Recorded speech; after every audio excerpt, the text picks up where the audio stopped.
What is going on, everybody? Welcome to the Bottom Line. Now, normally this would be Ermani and Edwards. As you see, Braylon Edwards is here. However, Ryan Ermani is not. My name is Neal Ruhl, host of Big D Energy, heard from 11 to 1 right here on Woodward Sports Network. And Tom Mazaway is in the building as well. Alex, my guy, over in the production booth. Yes, sir. Yeah, we have the child of the streets of Flint. Arturo is in the sound booth as well. But Braylon, it's good to run with you. It's good to be back with you. What's up, man? It's a pleasure. You know, we've done this before. We've done this dance before. So, but you know, before we start the show, everybody, shout out to Ryan Ermani. He's doing well, feeling a little bit under the weather. So, if you throw a prayer up there, feel free to throw him a prayer. Doing well, but I'm excited to be with you, Neal, man. Me and Maz and Art, Alex over there. We got a good show, and you take it from here, buddy. Yeah, absolutely. Well, Maz, it's good to be with you again as well. I love this, man. You know I love you, man. The real deal. First call we made is to you and T. Foss. You guys are our guys. I know you're pulling double duty, and I owe you lunch, man.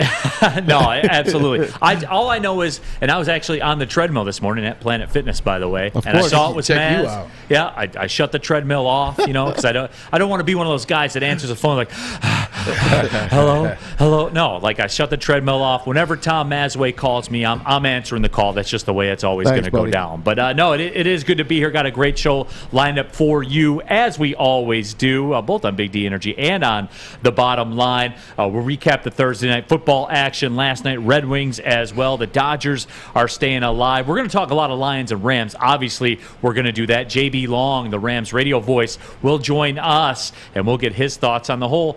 You know, it's not just Matt Stafford, There's a lot going on with that game. It's not just Matt Stafford. Jared Goff. He once upon a time played for the Los Angeles Rams. Once upon a time went to the Super Bowl. Once upon a time he was a guy that they were talking about long time with the Los Angeles Rams. And, you know, in the blink of an eye in Cabo, it disappeared. That's a great book title. The blink of an eye in Cabo. I like that. Let's write a book. I don't know what it would be about. Blame it on Cabo. Yeah, but whatever it was, however it happened, it did happen, and that is the case. But yeah, there's a lot of former Rams. Somebody won, somebody lost. Yeah, a lot of former Rams going back to L.A. Not just Stafford, you know, playing against his old team, but we'll discuss. You know, we're going to touch on Michigan Northwestern as well.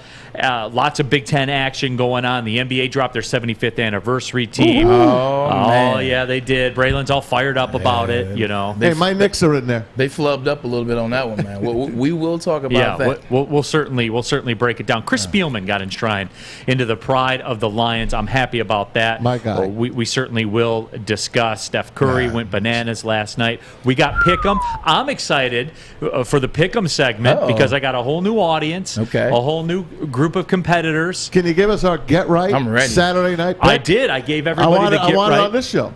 Absolutely. I'll give it to you. I'll give it to you coming up towards the end of the show. Braylon, I have this thing on Big D Energy. It's called the Uncle Neal's Get Right Special. I've seen it. And so the preface is you know, your Saturday, you got your mybookie.ag all fired up. We're live at the MyBookie studios. You got that fired up. If you get yourself in some trouble on Saturday during the day, don't worry. They can happen. Old Uncle Neal's got you. I appreciate that. We take all that, and I get you right. I give you that late night pick. Now, there's only one this week. Only one. Because all the games, usually there's like a 9 o'clock game, a couple 10 o'clock games. It's not a great slate of games this week. It is disappointing. Like baseball has the playoffs as well, too. I think that has a little bit something to do with it. So yeah, NFL schedule is not good this week. No. It is. Look, I know there's no such thing as a bad week of football, but Braylon, this is as close as there is to a bad week of football. Yeah, you know, we were actually talking about earlier the Big Ten. You look at the Big Ten, like it's like, what is this? You look around NCAA and you look at the matchups, and it's just, you know, you got Penn State and Illinois. Obviously, Penn State has Sean Clifford back, so that's fun. But nobody wants to watch Penn State and Illinois. Nobody wants to watch Minnesota and Maryland. And nobody wants to watch Ohio State and Indiana. The only game I really want to watch on there, I'll take myself out of the Michigan equation. I don't want to be biased. I'm interested in that Purdue game because you look at what Purdue's got going on. Michigan's not the only team with an Aiden that's pretty good. Aiden O'Connell, 372 a week ago against, 372 a week ago. And now last week, 375 in a win in Iowa. He was battling back and forth. They were playing the quarterback, doing kind of like the Drew Henson, Tom Brady dance up there in Purdue. And finally, the coach made a decision. He said, you know what? We're going to go with Aiden. 372. He backdoored it with a 375. So he's the guy. They have an interesting schedule. We talked about that. No, we did. And for me, I'll give them credit, obviously, for doing that at Iowa. You have to. And the numbers for Iowa. Kinnick is a hard place to play. No, it is. And I know the pink locker rooms, and I know all that stuff. Are they still pink? They are. They are still pink? They're still pink. Don't they freshly paint them when Michigan comes into town? That paint can't cost more than $3. So, yeah. No, I mean, why would they, Maz? Freshly painted, so the fumes get to them as well. Yeah, I would think they'd save that for Penn State or Ohio State, but whatever. I digress. We struggled at Iowa. My freshman year, Marquise Walker had to make one of the best catches that I've seen in my time in Michigan. He made a one-hand grab at the back of the end zone with 2 minutes left to win. And then my junior year, much better team than Iowa. We didn't win. They beat us. Why is that? Why is it so? And college sports are littered with that. Teams that – and Iowa, look, I've always talked about this. Iowa is Iowa, right? At some point, they're going to go Iowa. You guys know, Maz, you listen to the Big D Energy. I said this is coming at some point. Iowa's going to Iowa, and they're going to lose a game they shouldn't, and it happened to be against Purdue. But it's just that trip to Iowa. It's a tough trip. Why? Well, I was in the middle of nowhere. Like, it legitimately is in the middle of nowhere. The way that the stadium is set up in Kinnick, the fans are right on you, Neal, Maz. Like, when I'm talking about right on you, like, if I'm a fan, like, actually, I'll take it back. If I'm me and I'm sitting on the bench getting ready to go in on offense, they're this close. They can tap the back of your helmet. They can throw popcorn on you. They can slap you. They can do whatever they want. They're on you, and that's all they have. There's no basketball team. There's no professional basketball team in Iowa. There's no professional baseball team in Iowa. There's no professional hockey team in Iowa. They got the Field of Dreams, though. Exactly. Once a season. So this is what they have, similar to Alabama with the Alabama Clemson Tide. Very similar. This is what they have, and the stadium is set up so intimately perfect. 77,000. You can hear it. They scream. They get into it. But what Kirk Ferentz doesn't do, he does not allow his teams to beat themselves. No turnovers. They won't throw interceptions or dumb things like that. They don't fumble. The ball security is really good, and they play good defense. It's hard to beat teams at home that don't beat themselves. Right, and they never play road games. Nope. That's always nice, too. Look at their schedule right now. They don't play anybody. Yeah, well, and a little-known fact, too, about Kirk Ferentz is in his contract, he gets a raise every year they have 6 wins. And they wrote it in there, non-D1s or non-FBS teams count towards that total. Wow. He's paid. 100%. Like, paid. Yeah, little-known fact there, man. He's the safest job, I think, in college football. 100%. You realize they've only had 2 coaches in the last 42 years? Yeah, well, that's like Stoops in Kentucky. Like, people are talking about him. Why would he leave Kentucky? He's making $5.5 million. And they don't expect anything. No. Nope. Like, not at all. Be relevant, go to a bowl. And everyone goes to a bowl. It's like a perfect job. It's like Stoops' job at Kentucky is very similar to Mike Gundy at Oklahoma State. They don't ask much of Mike Gundy. So every once in a while, go off on a little rant. Every 5 years, maybe win his 10 games, and maybe have a first-round draft pick. Other than that, do what you want to do. Oklahoma State's another one. Gundy's always got them at 10-0 every year. People are, they're great. They get crushed by Oklahoma, and then you never hear about them again. But he's a man. He's 40. Well, he was 40 at that time. No, he is. But you're listening to The Bottom Line, watching The Bottom Line on our YouTube channel. The YouTube chat thread is firing off as well. Appreciate everybody that contributes. We'll get to those as the show goes on. Twitter handles as well, social media. Any way you want to get involved, feel free to get involved. Yeah, or just watch, whatever you want to do. Plenty of ways to get into it. Yeah, absolutely. Browns beat the Broncos last night. 17-14 was the final score in there. Dearness Johnson, 146 yards and a touchdown. And they were loving him, by the way. Troy and Joe were absolutely loving on him. And I read a couple of columns on him today that he could be the real deal type of running back. And Cleveland, the riches that they have in running backs. I know they're all injured, but, man, if this kid shows, look what you got, man. Are you ready for this? I am ready for this. Are you ready for this? I am. Maz, I watched the game last night. I watched the offensive line, and you know what I noticed? Maz, you could have had 149 yards last night. That offensive line is massive. Do you see those holes? Like, he's legitimately, or last night, Dearness wasn't getting touched for the first 6 yards. Not to mention, he's a decent back as well. And he's playing for the Apollos, I think, the Los Angeles Apollos or something like that. He got his chance. We talk about it all the time, and he actually talked about it when he got interviewed after the game. when you get an opportunity, you have to be ready, and you make the best of it. That young man made himself some money, but that offensive line, Jesus Christ. Case Keenum made himself did well as well. I mean, he was ready. He said, "I'm ready." That's a good team to have a guy like that in the backup spot. You're aware they played the Broncos, though, right? Like you guys and they were at home. Like you were aware of all that. I just want to make sure, like you guys are fired up, and that's cool. No, I'm not fired up. I wasn't watching it. Hey, it was two teams that were struggling. And yesterday I said Cleveland's home. I think I like them to win. You called it. And Denver's lost 4 in a row now, and they played patsies. Oh, but they were 3-0. Remember, those were great times. I understand that. But what I watched, I'm just saying, even when Nick Chubb is there, even when they play against people, they ran the ball well against the Chiefs. They ran the ball. Well, I guess anybody can run the ball against the Chiefs nowadays. But that line is really good. They block well for the Ernest. He had a lot of room and a lot of wiggle room. But you know what I like about Case Keenum, and maybe this is something that Baker Mayfield can do. Case Keenum knows the assignment. I know who's open. I can make the right reads, get the ball to him, let Jarvis Landry get the first down, let Jarvis Landry make some plays, hand the ball off, not turn the ball over. I think the problem with Baker Mayfield, and we can get into that too later about what could happen. We got something for you guys on that. Baker Mayfield thinks he's 6'5", and he's 5'10". Baker Mayfield thinks he runs 4.3. He runs 4.6. Baker Mayfield thinks he has an arm to make the throws like Matt Stafford, and he doesn't. Baker Mayfield needs to be honest with himself. He needs to be honest and tell himself who I am. You know what? I'm a pretty good quarterback. I'm decent, but I don't have an arm like Matt Stafford. I can't run like Kyler Murray. I need to sit in the pocket and take what the team gives me. Take what the defense gives you. Find it. It's there. Because Case Keenum, he found it with the same team. So, Baker, take notes. You can say that, but I would tell Case Keenum too. Well, hey, go win a road playoff game, and then we can talk about. He was in NFC Championship 3 years ago. Hey, he's the miracle maker. Come on, man. NFC Championship. Come on. That is true. Going to Pittsburgh and win a playoff game at Pittsburgh. He went to people. I know, and people circle the waters, man, about Baker Mayfield. I don't know why that is. But they do. There's a lot of hate in the streets for Baker Mayfield. The king is Colin Cowherd. He's been on this kid since he was in Oklahoma. Yeah, I don't have any hate towards Baker Mayfield. I don't know him. I saw some interesting things. I like that he could dance. He turned up at Oklahoma. He won the Heisman, deservingly so. But he's just never won that big game for me. Like, to be honest, the biggest win that Baker has is the second year they played Ohio State. He got his revenge. They won that game.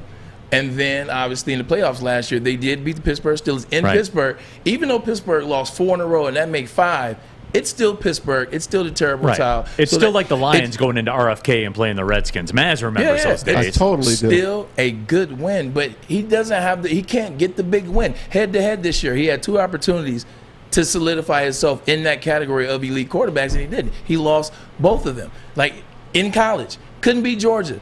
Couldn't beat Georgia to get the job done to go to the national championship. The year before, he lost to Houston, lost to Ohio State. But he beat the Steelers in Pittsburgh in the playoffs. Hard stop, man. They lost 5 in a row. Okay, I don't care. Listen, look at that 5 in a row losses, and then look at the start of this year for the Pittsburgh Steelers. That's a demoralized, depleted Pittsburgh Steelers. They're not. It's not like there are no qualifiers in the playoffs, Braylon. You know that. You know that, man. You know that more than most. Hey, don't give me shoulda, woulda, coulda either, because he should have beat the Chiefs.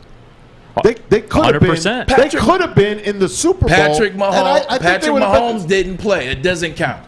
Well, he played. He just didn't finish it. You know what I love about Maz, though? Your guy was there. He beat Chad Henne. Yeah. Shout out to Michigan. Yeah. You know what I love about Maz, though? He goes, don't give me the shoulda, woulda, coulda.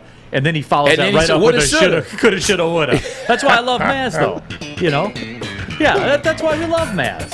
Hey, I'll tell you what else people love. If they had the Browns minus the 2.5 or minus the 2 last night, if you fired up the mybookie.ag, you were a happy person yesterday as well, because when it comes to gambling, you always want to make sure you're getting the best bang for your buck, and that's why you should bet with MyBookie. You can bet on all your favorite sports. There's promotions, there's contests. Everything is going on, so you can find your winning bet right now. When you make your first deposit with MyBookie, you'll instantly receive double your first deposit. The promotion's only available for a limited time, so don't miss out. Go to mybookie.ag. Use the promo code Woodward. You can get your double deposit bonus today.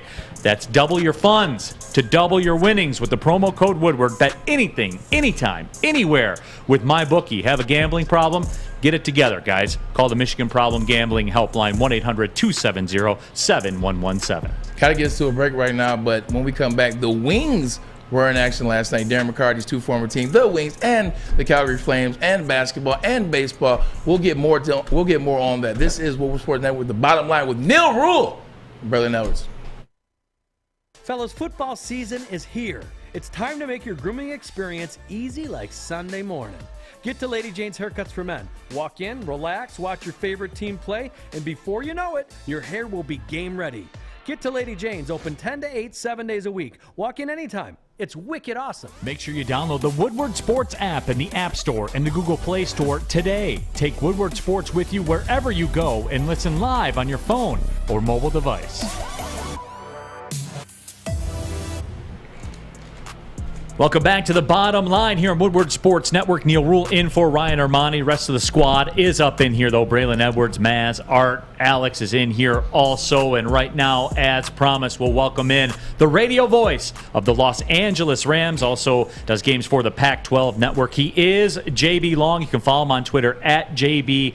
And JB, appreciate you taking the time to join us. And look, I mean, on the Detroit angle, certainly everybody's talking about Matt Stafford and Matt Stafford going up against his home team. You know, for you guys out there in LA, there's some homecomings too, isn't there?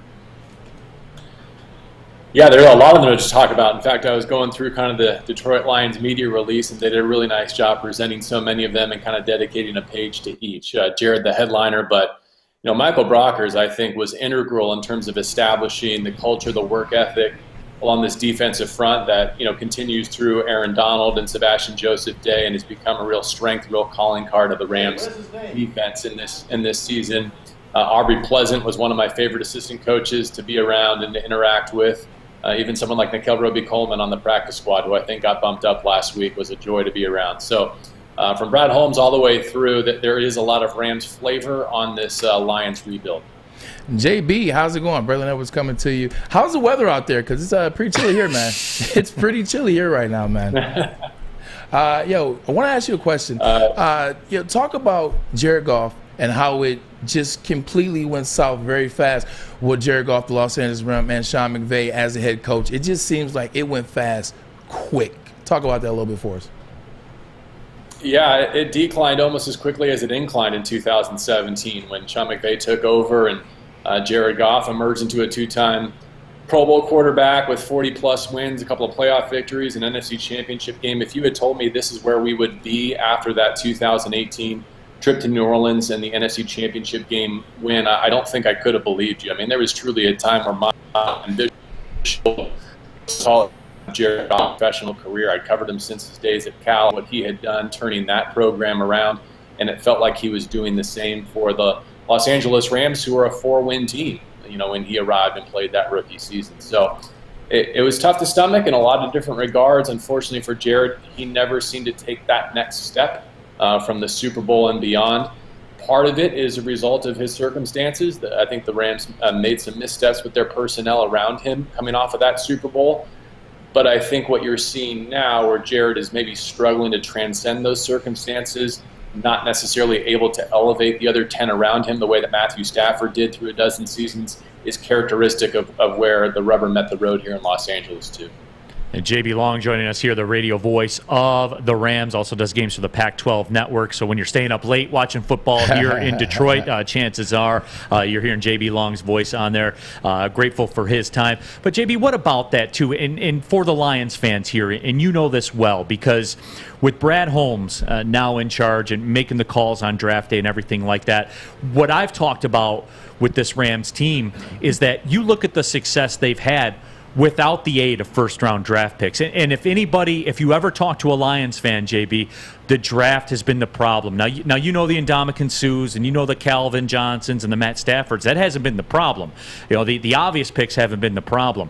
But between rounds 2 and 6, it's been a struggle bus for the Lions for a very long time. Sometimes round 1. Yeah, sometimes round 1. Yeah. But this is Brad Holmes' forte. You saw this. You know this deeply.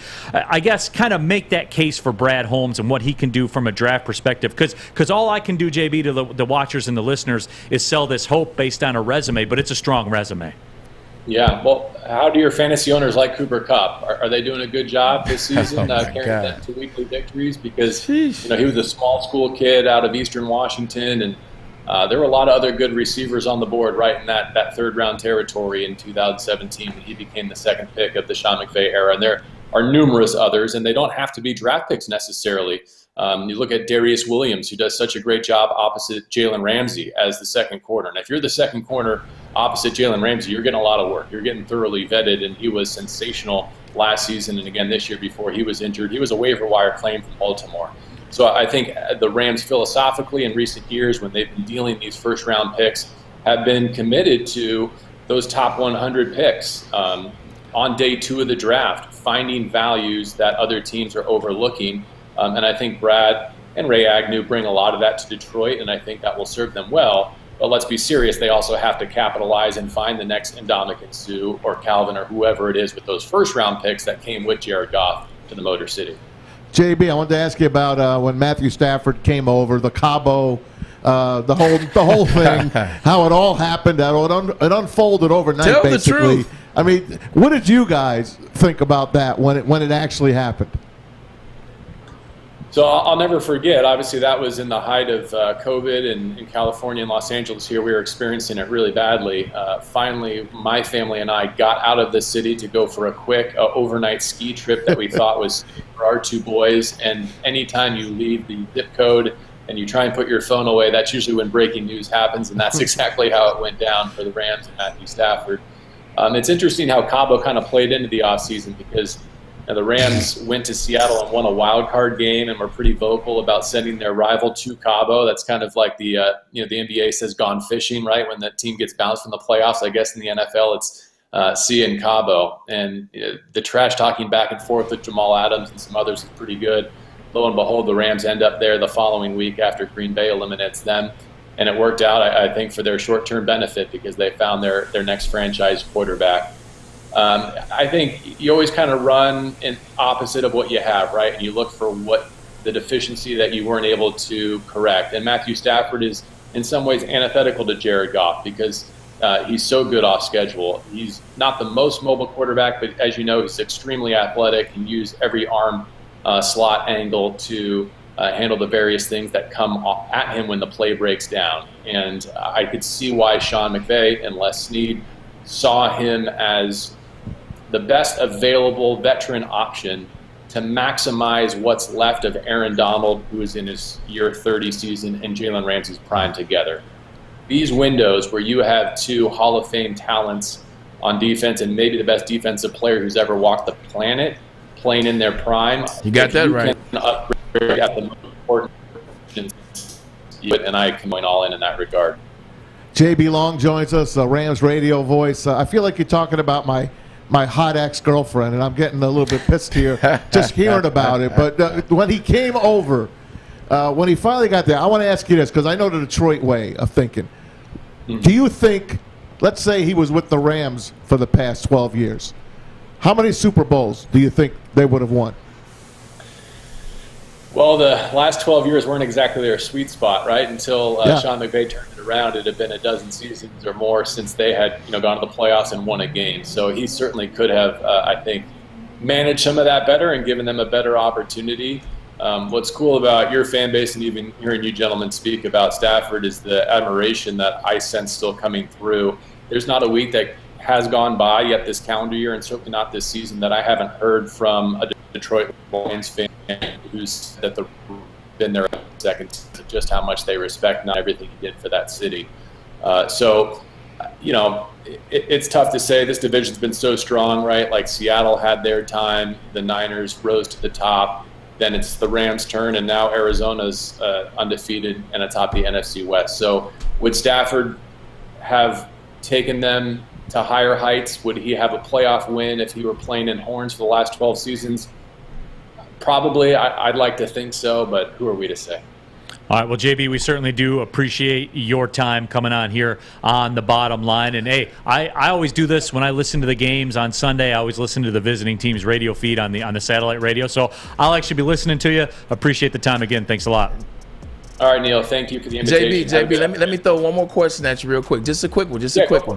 Talk about Kyler Murray, man. He's the man. Like, early in the season, I thought you guys in the Los Angeles Rams, after the win against the Tampa Bay Bucks, I said, oh, man, Los Angeles and Matt Stafford, they're real.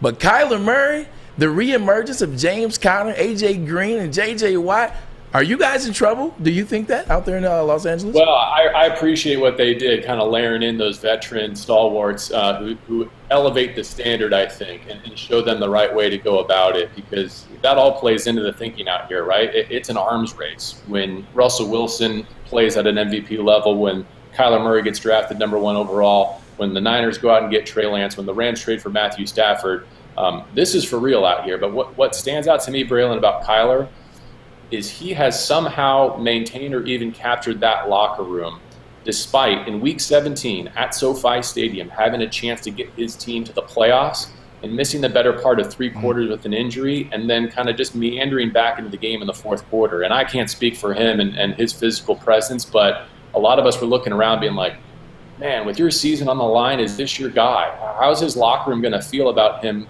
kind of just meandering back in a game that he could have maybe helped get them to the postseason? Then he goes and talks about pursuing a baseball career this offseason, and it just doesn't strike the right tone. But were we ever wrong? I mean, he's dialed in, and A.J. Green and J.J. Watt and Chandler Jones playing for a big contract. It's all working really well. Yes, it is. I appreciate that. I didn't mean to keep you too long. I had to get that question out there. Neal, all right, well, JB, again, we appreciate it, man. I'll be listening anyway on Sirius Satellite Radio, so thanks again for the time. JB, thank you. I appreciate you. All right, JB Long, everyone, radio voice of the Rams. Good dude, man. Good rapper. Easy to talk to. He was smooth. He didn't take too long, but with his takes, he was in, he was out, he was concise. Good dude. Yeah, no, certainly he was. But, out there in L.A., while we'll have to deal with the whole heat and the furnace situation coming up, out there they're dealing with the AC all the time. Probably a lot of career options. This is true, like Northwestern Tech. This is an industry. This is an industry that is always essential. That's right, ladies and gentlemen. I'm talking about the heating and cooling industry. The heating and cooling industry. Learn more today. NorthwesternTech.edu. Tony is a third-generation logger that has a simple, practical approach to life and work. That's why his Coast DX342 knife is perfect for him. The stainless steel blade is rust-resistant and made for all-weather use. And the double roll-lock safety ensures that it will never inadvertently close when he doesn't want it to. That's why Coast is trusted tough.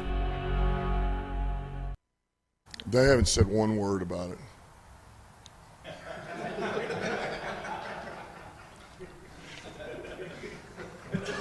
Yeah. So, listen, everybody's ready for this one. We're excited. I'll leave it at that. And Campbell talking about all the former Rams that are going back to L.A. Welcome back to The Bottom Line. My name is Neal Ruhl, in for Ryan Armani. Braylon Edwards in the house. Maz is here. We're squad deep as always. I don't know why he would say everybody is excited to go back to L.A., because from what I've seen so far this season, what's waiting for you in L.A. is Aaron Donald and Jalen Ramsey and Andrew Wentworth and a guy by the name of Matt Stafford. They're going to hang 50 on the Detroit Lions, so I won't be smiling too much. And Aaron Glenn certainly has his hands full, I guess you would say, Braylon, as far as what he has to do, what he has to game plan for. And this was something I talked about earlier on Big D Energy, and I'm curious to get your perspective of it, being a receiver. But first, I want to hear what Aaron Glenn has to say about this matchup against Matt Stafford, and exactly what they'll have to do. So let's hear from Aaron Glenn, and then I'll get your take on that. Okay, let's see what you got. Hey, well, there's a lot of things that they continue to do. That's just a part of who he is. All right.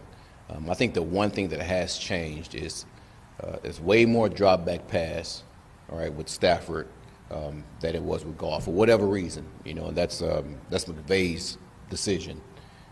But you see him allowing him to get in shotgun and be able to just go out there and just wing it around, So, but that's the one thing to me that kind of stands out. I mean, I go back and look at my notes from the last time I played him, going to this time, and you clearly see like more drop back pass than the normal play action that you usually see from these guys. That hasn't gone away. The play action's still there, but there's way more gun drop back passing than there has been in history of this offense. So how does that challenge your defense? The shots downfield? Well, the shots come in regardless, even when it's play action, right? That's when usually the shot's going to happen. All right, I just think he's allowing this quarterback to sit back there, read the defense, be able to make checks and be able to go play. And again, he has that ability to do that. And that was Aaron Glenn talking about having to deal with Matt Stafford. And Braylon, my question that I posed with this is the strength of Matt Stafford, certainly arm strength, fitting it into windows, fitting into tight windows. He's got a big arm. Yeah, and you look at what Aaron Glenn has to work with. That secondary, how can we say this correctly, is they stink. Talent deficient. At a lot of positions. That's nice and political. I like that one. It's talent deficient. I think that's fair to say. So already you're working at a weakness. What do you do if you're Aaron Glenn? Because you can ask a lot of your secondary, and they can do it and play well, and Stafford can still get you. Even if you do everything right, he can still get you just in terms of arm strength. You're a receiver, What can Aaron Glenn do? Can he do anything? The interesting thing about that is if you pay attention to what Aaron Glenn has done with that defense so far this year, he has them playing and overachieving a 100%. Little bit. He has them overachieving. And we need to take a second. I think we did earlier this week. Take a second and it was last week. Take a second and give him credit because he's playing with guys, like you said, they're player deficient. It's guys that are not supposed to be the ones and the twos. It's guys that are getting to the quarterback. Look at what they did against Lamar Jackson. 4 sacks. Look what they did early on in the game against Green Bay. Look at what they did against the Vikings early on in that game. So he's having those guys play outside themselves early on. But last week was different. It was one of those things where Joyke and I actually talked about it. How long before the defense is just tired of, doing the most that they can and playing outside themselves? Because that's real in a locker room. Yes, and offense is not helping them. And you saw it this past weekend. Once again, they didn't get the help in the first half. 0 points scored again. The defense is like, we can't keep playing outside ourselves. And finally, you see Joe Burrow go on a run, and he just took off Jamar Chase, Joe Mixon out the backfield. It's going to be tough. It's really going to be tough for the Detroit Lions going up there because Matt Stafford is different than Joe Burrow. Matt Stafford is different than, Lamar Jackson. He's experienced, 1. He has everything he needs around him. 2, he is playing the best he's ever played because he's happy. He's confident. He has protection. He's out there in California, team that trusts him. He has a good team. He has a defense that plays. He doesn't know what that feels like to have a defense to help you, to do things. Well, he did one year, one or 2 years. A historically great. See that now? That's an argument that I won't have sitting here because they had a historically great defense. 2013, right? Yeah, 2012, 13, 14. 12, 13, 14. I would give that. That's 2 years out of 12. Historically great. 2 years out of 12. My apologies. And he had the ball in his hand in a playoff game in the fourth quarter with a chance to win and didn't deliver. Okay, that's not what I think. That's what I know. They had it taken away from him, too. But they got robbed. But he had the ball in his hand with a chance to win. But they got robbed. They got robbed, Neal. Which they did. 100% they did. But both things can be true. Yes. Okay. It's both things are true. Yeah. But they got robbed. Here's another But thing. he did have the ball in his hand with a chance to win, and he didn't win. But they got robbed. Here's another thing that's true. And let's get back on point. Joe Burrow came into town and kicked some booty last week. He kicked some booty. That was actually what I was expecting to see from the Detroit Lions defense, just being honest, just because I didn't know anybody. Just because I did the research and still didn't know anybody. I was waiting to see that, and that's what you saw. I don't think it gets better from here, Neal. We talked about it earlier in the week with Ryan and Maz. I think what you saw was the breaking point. And you could talk to your blue in the face. Aaron Glenn could and he's a really good coach, but he just doesn't have much to work with. You could talk to your blue in the face. Last week, what you saw was the breaking point, and Matt Stafford is going to hang 450 points on these dudes. I don't think so. 400 passing and 50 points. Yeah, I don't think so either because I don't think the Lions are capable of scoring. And then when it's 21-0 and he's got 280 yards in the first half, their objective changes. And the objective is, all right, we've proven our point here. Let's get everybody out of here healthy. We'll run the football. We'll shrink the second half, and they'll win 28-10 or 24-3 or whatever. I like 35-17 and the number 16. It's going to be right around there. That's a good, right around there. That's a good score. But here's the thing that I don't think you guys are thinking about. Matt Stafford really wants to take it to the Detroit Lions. I think you guys are undervaluing what he wants to do to his former franchise. I get it. I get it. He talked to the media. He was very polite. He said, you know what? Had a good time there. A lot of people, a lot of friendships I built. I love the fans. Yeah, we get it. He's an honest guy. But that's all BS too. Matt Stafford wants to destroy the Detroit Lions. At the end of the day, there were some times here that were very frustrating. And he still handled it like a pro. There were some things he wished he could have done different, but darn sure there's things he wished the franchise would have done different, front office would have done different. Don't you think for 1 second Matt Stafford would be satisfied with 21 points or 28 and 280 yards? Matt Stafford is going for BLOOD blood. Let me ask you this, Neal. We talked about it yesterday, and Ryan and Braylon both, they disagreed. And what I mean by that is he didn't talk to the Detroit media. Neither did Sean McVay. They, the Wednesday, you have the conference call. You get the quarterback. You get the coach. He politely said, no, thank you. Now, Carlos Monterez from the Free Press travels out to L.A. to interview him. Now, the word on the street is, from what I understand, is when a reporter travels a far length to go talk to an ex-player, the team and the player abide and sit down and give him a one-on-one interview. He said, no way. I just want to know, and as much as, I love Stafford. Right. I think he was wrong on that part. What is your take? Yeah, but I mean, at the same time, though, he doesn't owe it. He can say no. You know how I know? He said no. And that's something where, and look, for Carlos, is it past reputation? I don't know what his relationship was like with Stafford or anything like that. I don't know. He's a buster. He's a ball buster. Sure. That's what it is. And that plays into it now. See, guys, you got to remember, too, he's in L.A.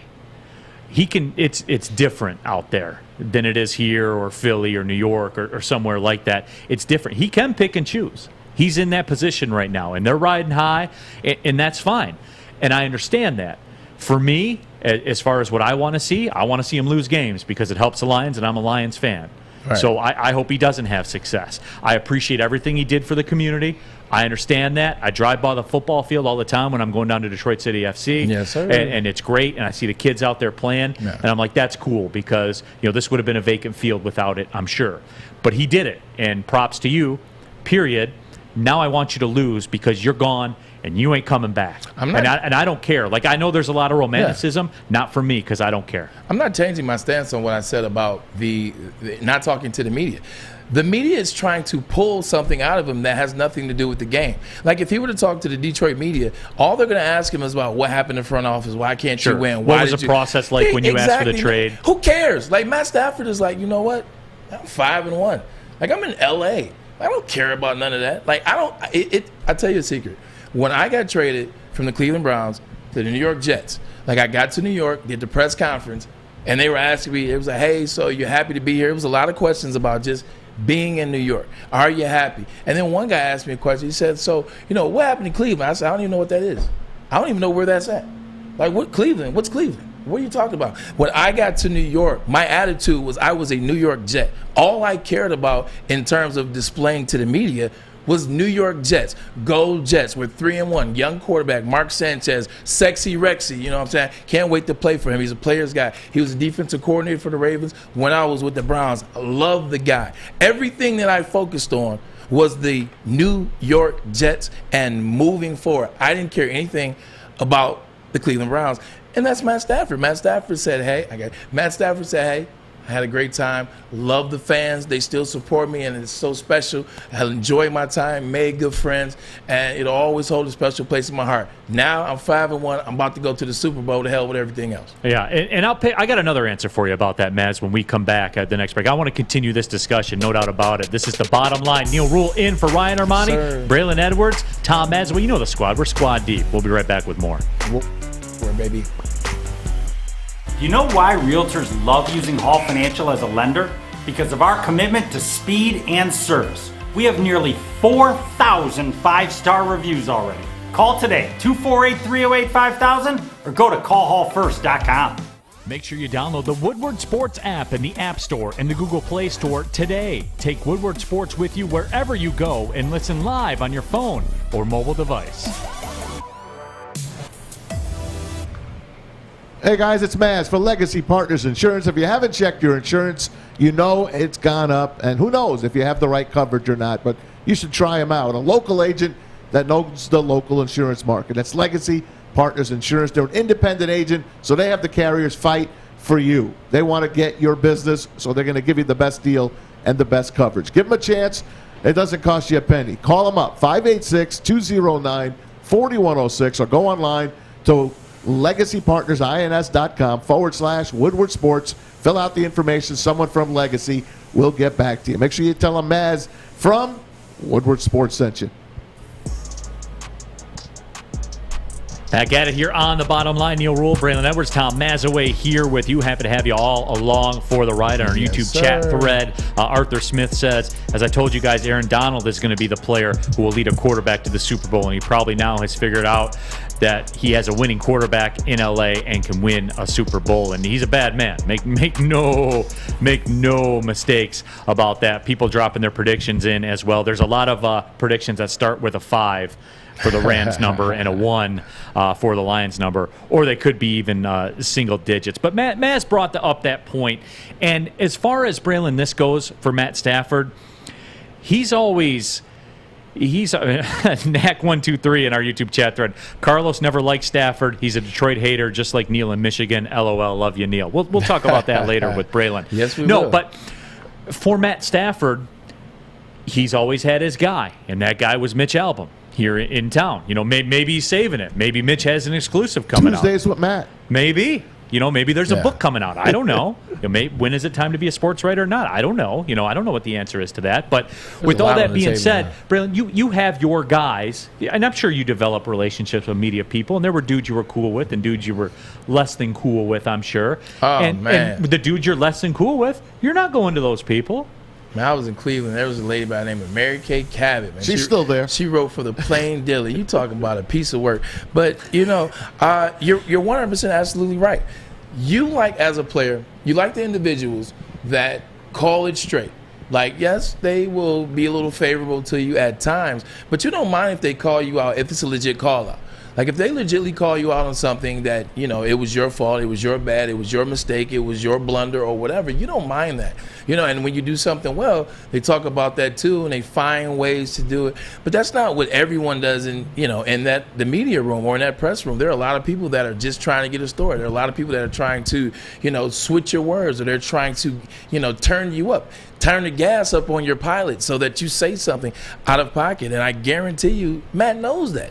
Matt knows that. He's been here. He knows the individuals, and it's most of that room for the most part. So he's like, look, man, I don't need to talk to all of them. Larry Fitzgerald, we tried to get him on the show. Larry does a show with Tom Brady and Jim Gray. We tried to get him on, but we couldn't. He hit me up like brother to brother. He said, look, man, Tom said I can't do anything. Yeah, they take care of me, et cetera, et cetera. Everybody, look at what Pat McAfee and Aaron Rodgers have going on. Everybody has something going on. And I guarantee you, to your point, there's something brewing with him and maybe Mitch Albom or him and somebody else. Somebody's going to have a story, man. You know that. 100%. Somebody's going to have a story. There's something brewing on that front. It's a good take, man. Never even thought of that. No. Oh, yeah, man. So, you know, I pay attention to things. I figured if you send Dave Burkett, Dave, one of the best beat writers in town, definitely in this town. If you send him, I think Matt says, all right, I'll talk with him. I was surprised they sent Carlos. Carlos is he's a hot and cold kind of guy. He likes to get things going. But what is there? Let me ask you a question, Neal. What is there really to talk about?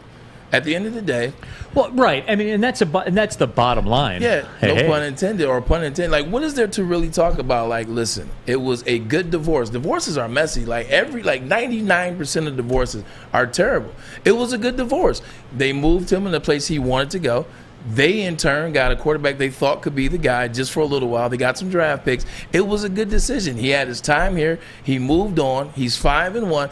There's nothing to talk about during the season, but what do you think you can do against the Detroit Lions? What do you see from that secondary? What do you see from the defense and Aaron Glenn? But those aren't the questions they're going to ask him, and he knows that. Right, because that's not going to get clicks. I mean, and look, again, both things can be true. This is how success of media is derived. How many clicks, how many views, how many of all that. That's just the world that we've made. I mean, that's the score on the scoreboard right now. That, again, that is what it is. But, you know, as you look at it with that, That's what Matt Stafford's going to do. I'm convinced that there will be some piece somewhere that comes out this weekend, probably on Sunday, probably on game day, and just don't be surprised if it's old Mitch. Listen, you're probably right, but we don't want to wait till Sunday anymore. we want to see it this week.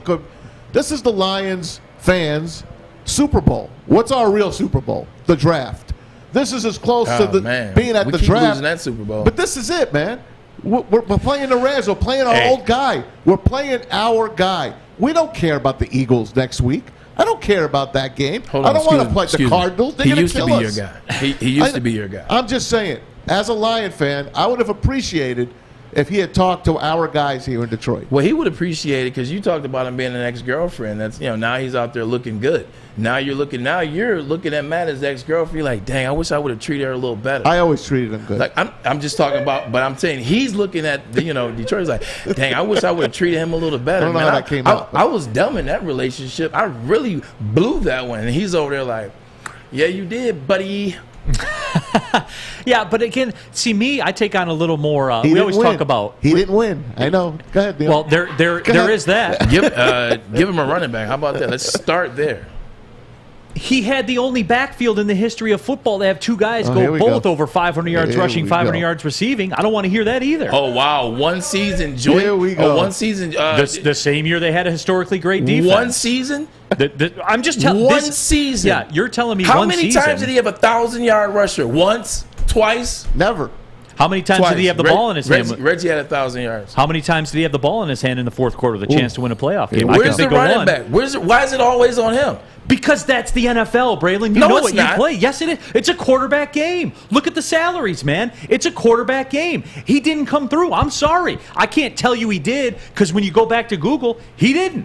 That's it. I don't care that he's gone. I don't. How did the Cowboys? He's gone. He's not coming back. How did the Cowboys win the NFC East and have the best record in the NFC in Dak's first year? How did they have it since it's a quarterback league? Did they have it because Dak was good? No, they had it because it was a guy named Ezekiel Elliott. Why would the Pittsburgh Steelers have all that success when Ben Roethlisberger's arm was becoming trash? Oh, it was a guy that was the best running back in the league, and Le'Veon Bell. It's not just a quarterback league. It's a quarterback league. It is a quarterback-driven league, but you can have success if you give someone a running back. We had Amir Abdullah. Come on now. Yeah, well, hey, I mean, like if you're so what you're saying, like your formula would be like have a backfield that goes for about 2,000 all-purpose yards. No.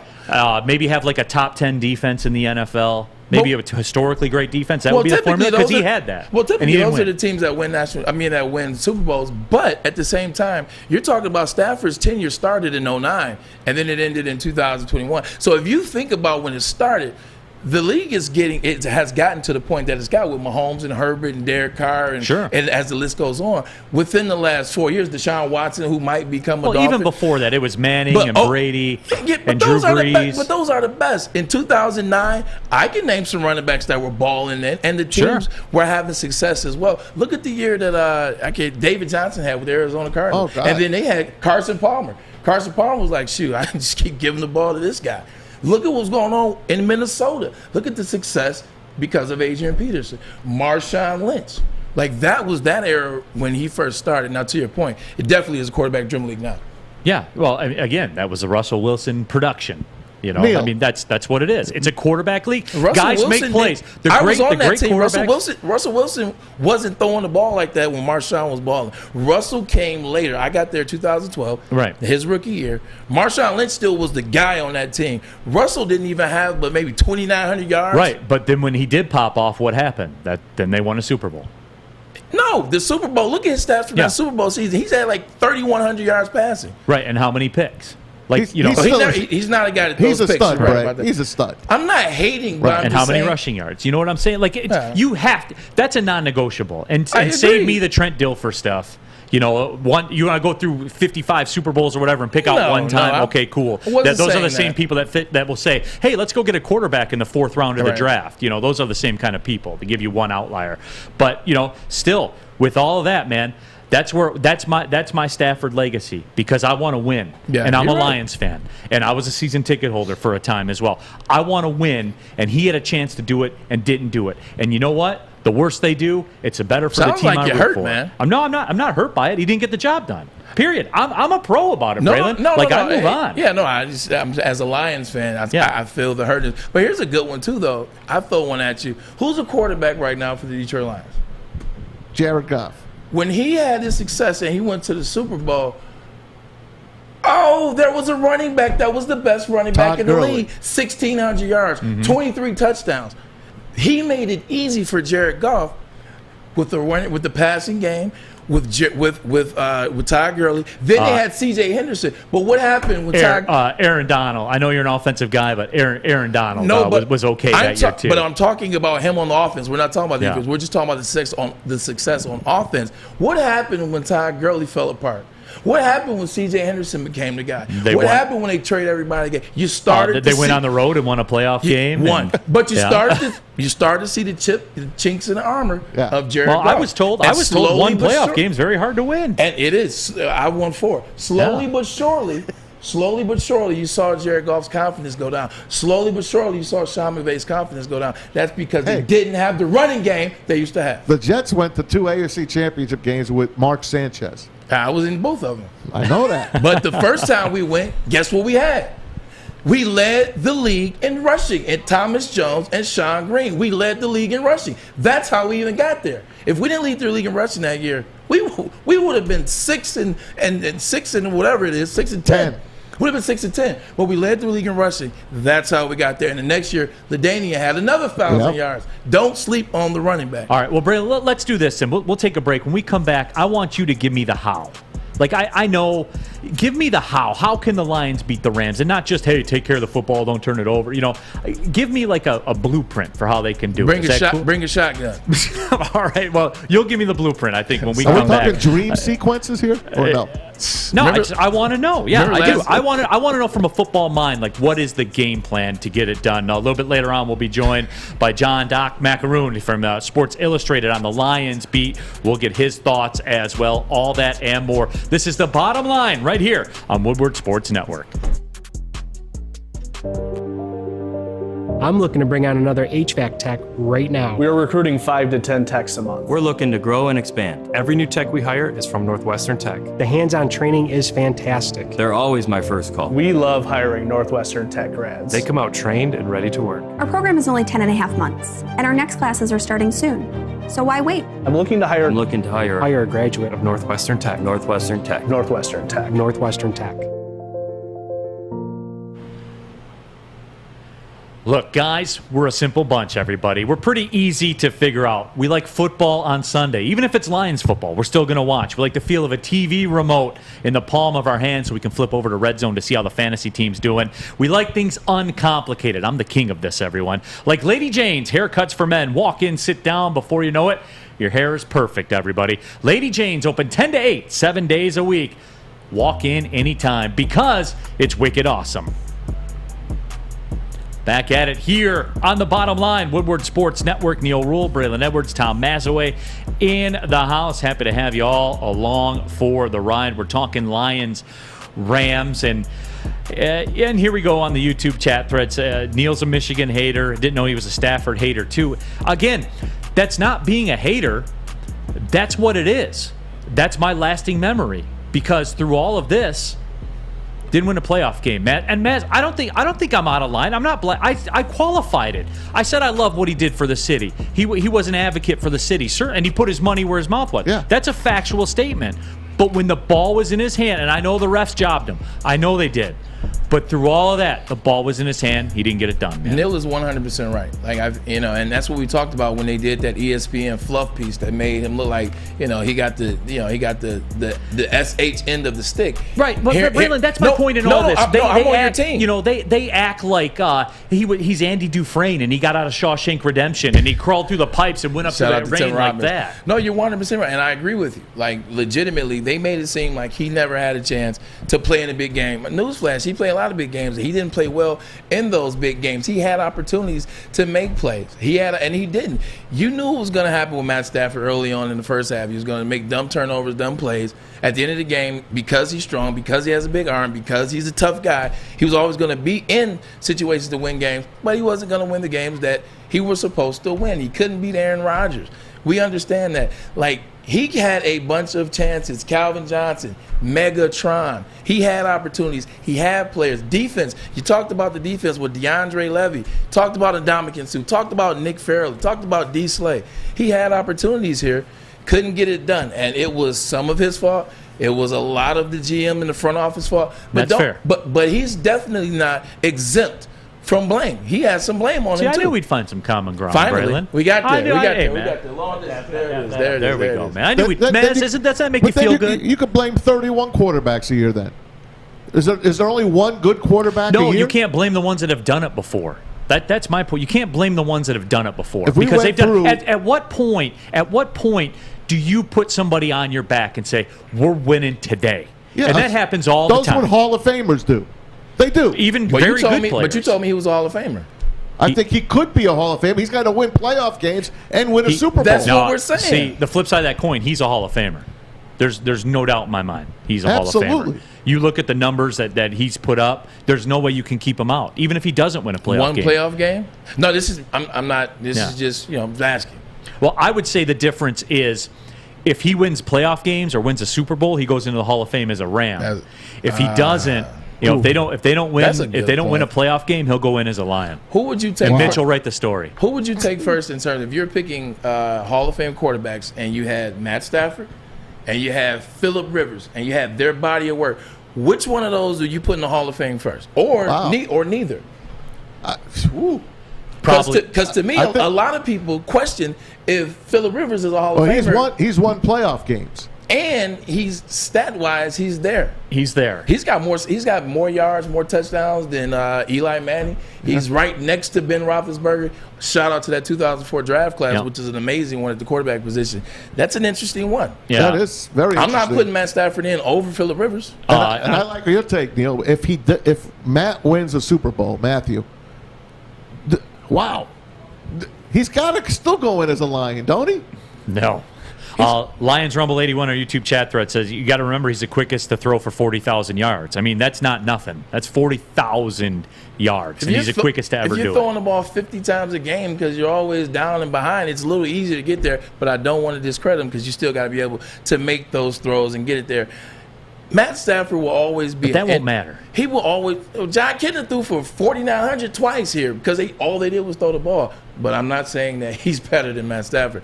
Matt Stafford will always be an interesting topic because when you look at him, on one hand, you see a guy with so much talent. You see a big arm. You see a guy that fights to the end. You see a guy that plays hurt. Like you see a guy that can win games sometimes. You see a guy that you can follow, that you will go in the foxhole with. But then on the other hand, you see a guy that hasn't won the playoff games, and that's not all his fault, but hasn't won the playoff games. You're wondering, like, can he win that big game to take him to that next level? And you're just like, you're trying to figure it out. Like that Matt Stafford, he's got to get a signature win. And I hope it happens for him in Los Angeles. Not that win over the Browns where he was mic'd up. Oh, Jesus, that was man. rookie season. Wasn't that his rookie season? I don't know. That was great. I made it on Stop, NFL Maz. Films, man. I'm joking with you. There's his alter ego, too, Pad Stafford. I know you like him. I do. I'm a big fan. I'm a big fan. No, but I mean, it is. It's just something where, you know, I'm salty on our YouTube chat there. It says maybe if we had Braylon Edwards, we would have won more games. Braylon, address that, Braylon. Get in there now. Yeah. Well, we played Detroit when I was with the Jets in 2010, and I had 100 yards, 72-yarder before the half. You know, did a little something. light work. But, man, when I played for Seattle, when I played for the 49ers, when I played for Seattle, something about coming way out from the West Coast. Lions beat us. When I played for the Seahawks, Lions beat us. Russell Wilson, that was his rookie year. They got a good win. Stafford got last drive touchdown. He wins some games, man. But I did my thing when I played against the Lions. My first touchdown actually was against the Detroit Lions at home where I'm from, so I'm proud of that one. Yeah, absolutely. I know it's getting to be 3 o'clock, so I know some folks are getting hungry. But when we come back, we'll be joined by John Macaroon from Sports Illustrated on the Lions beat. We'll be right back with more. This is The Bottom Line right here on the Woodward Sports Network. Monty and Edwards. Papa Romano's has a pizza that is pleased to meet you. The Pizza Pizza is a sizzling deal and fully loaded with pepperoni, ham, Italian sausage, ground beef, and bacon. Get a large Pizza Pizza for $16.99 at paparomanos.com. Make sure you download the Woodward Sports app in the App Store and the Google Play Store today. Take Woodward Sports with you wherever you go and listen live on your phone or mobile device.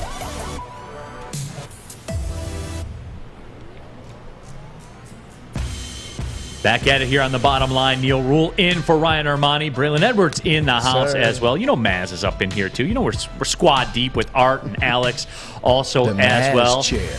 Absolutely. And right now we're joined by my guy, John Macaroon from Sports Illustrated. SI.com covers the Lions for them. And John, it's good to be with you, my friend. You'll never do our show, but you come The Bottom Line as you come on every single day of the week, man. Every Friday. It's Fridays with Doc. Don't start that over there.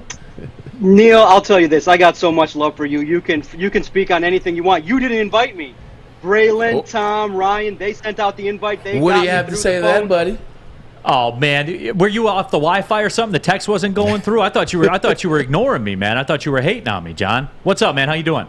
Well, I'm doing great, guys. I got to break some news to you guys. Matthew Stafford's people came to me and said, hey, we want you to do an in-depth SI feature. But I said, heck no, 3 o'clock, I'm joining The Bottom Line. That's my guy. When I spoke to Hank, when I spoke to Hank Winchester, I said, hey, give some of us guys some of the interviews. I know you're close and warm with Matthew Stafford and his family, and I know you're going to get the exclusive interview. Give something to Doc Maakaron. But he was like, no, I'm taking it all to myself. I don't care about my close personal relationship with Stafford. I'm still going to do the interview, that close interview when he left.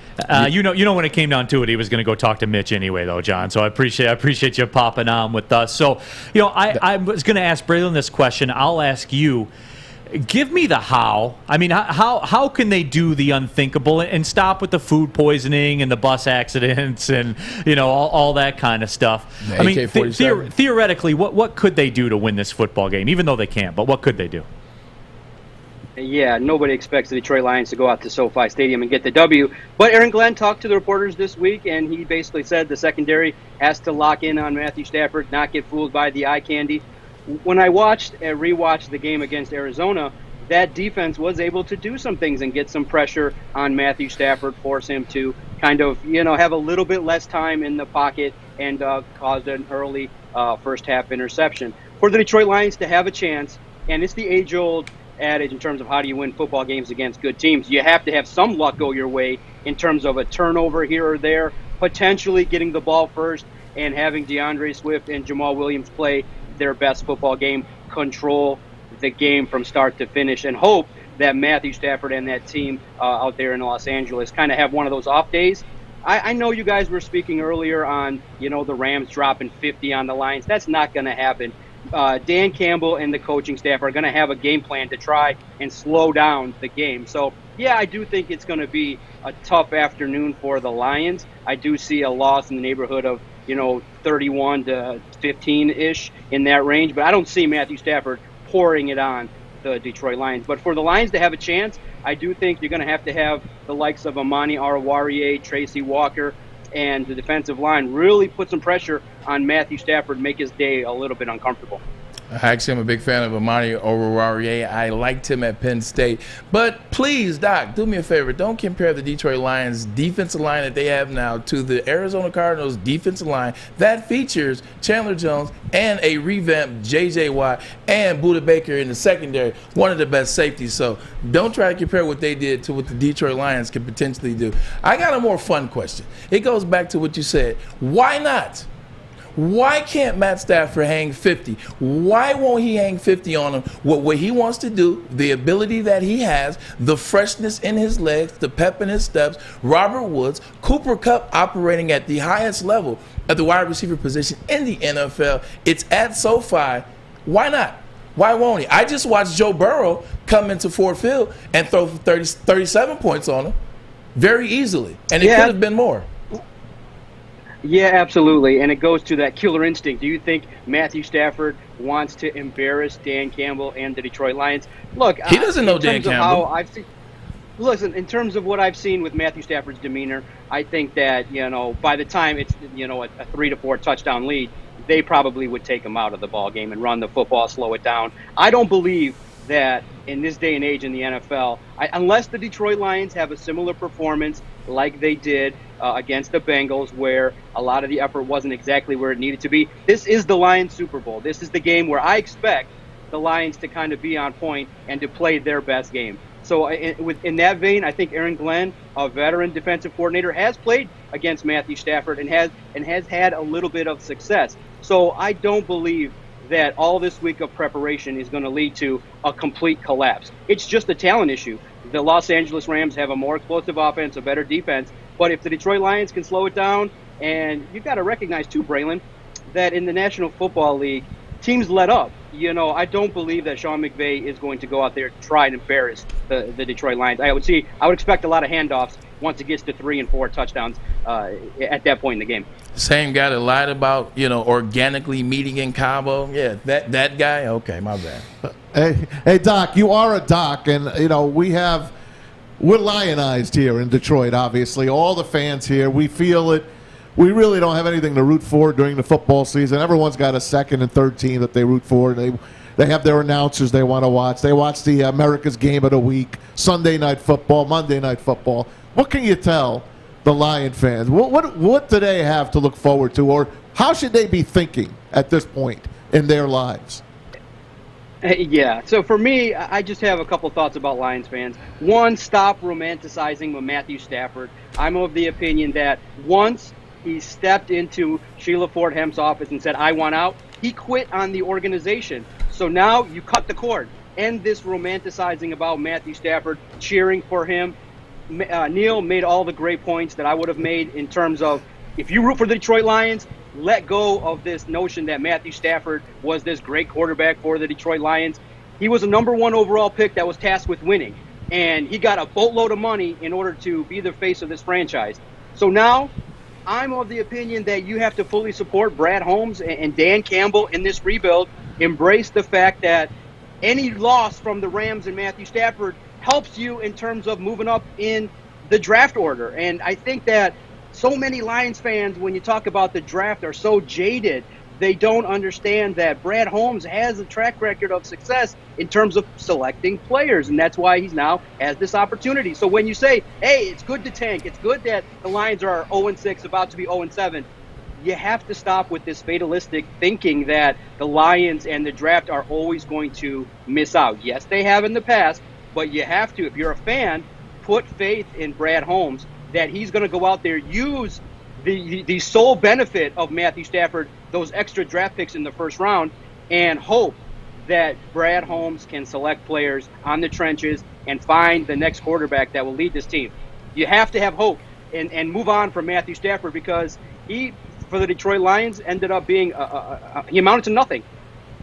I love how we sit here and we talk about the Lions organization, the front office, being terrible over the past 10, 20, 30, 40. How you take your pick, whatever many decades you want to add to that. We talk about they're terrible when it comes to the draft. But then we say he's tasked with winning. He's tasked with winning, but you know what helps winning? Learning how to draft. Learning how to draft, and that's not what the Detroit Lions did when he was here, with the exception of Ndamukong Suh and Calvin Johnson. That a boy. Well, okay. Well, they were also, the front office was, and John, back me up on this one. I'm curious to get your thoughts.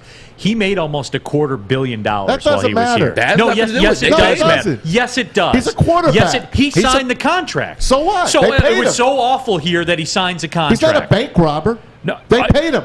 Right.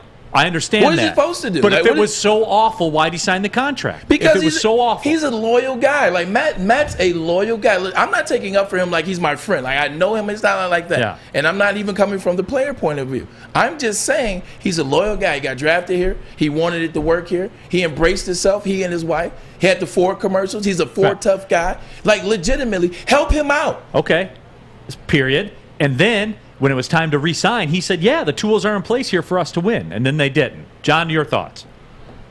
Yeah, absolutely. The age-old question, why did Matthew Stafford fail? That's probably going to be the source of the 30 for 30 documentary. But it's a combination of all those things. I think the front office didn't support him enough, and Matthew Stafford, with the tall responsibility that he did have, did not do enough in big moments. You got to remember, the quarterback is the highest paid player, so he gets the most credit and the most blame. And remember, if you just look at the GOAT, Tom Brady, he now is starting to make bank. He was in the neighborhood of $10 to $15 million when Matthew Stafford signed that extension. I thought it was a terrible decision at that point. I thought that, potentially speaking, when you look at signing defensive players and giving him more help, I thought that Stafford's contract potentially, prevented the likes of an Ndamukong Suh from being here. The draft strategy was kind of, at a certain point, if you look back, kind of built toward Matthew Stafford with, getting a wide receiver, getting a running back, building the offensive line. Enough was done to try and aid Matthew Stafford. At some point, the organization then would have needed to need Matthew Stafford to step up, and it just didn't work out. And there's no guarantee that it's still going to work out with Los Angeles. He was 5-1. Recall Matthew Stafford in 2011, the 2014 season. So the narrative that the organization just didn't do nothing to help Matthew Stafford is not true. Did they do enough to give him championship caliber players? Maybe not. But you remember, they brought in Jim Caldwell, a coach that told us that he sat and watched every single one of Matthew Stafford's throws to try and help him. The organization did the best that they could. Then they fired him. Eventually speaking, the 12-year run ended, and Matthew Stafford moved on. And Ndamukong Suh didn't want to be here, first and foremost. And to Matt Stafford's credit, if I'm with an organization where I don't know if this organization is going to be built to win championships, if it's not, are they putting all the pieces in place? Do I believe it can be a championship organization? Do I feel like I might sacrifice some money to help out? No, he didn't feel that way. Tom Brady trusted in Kraft, Belichick, the system that they had in place, and he was making a ton of boatload of money off the field. Brady was like, you know what? Yeah, here.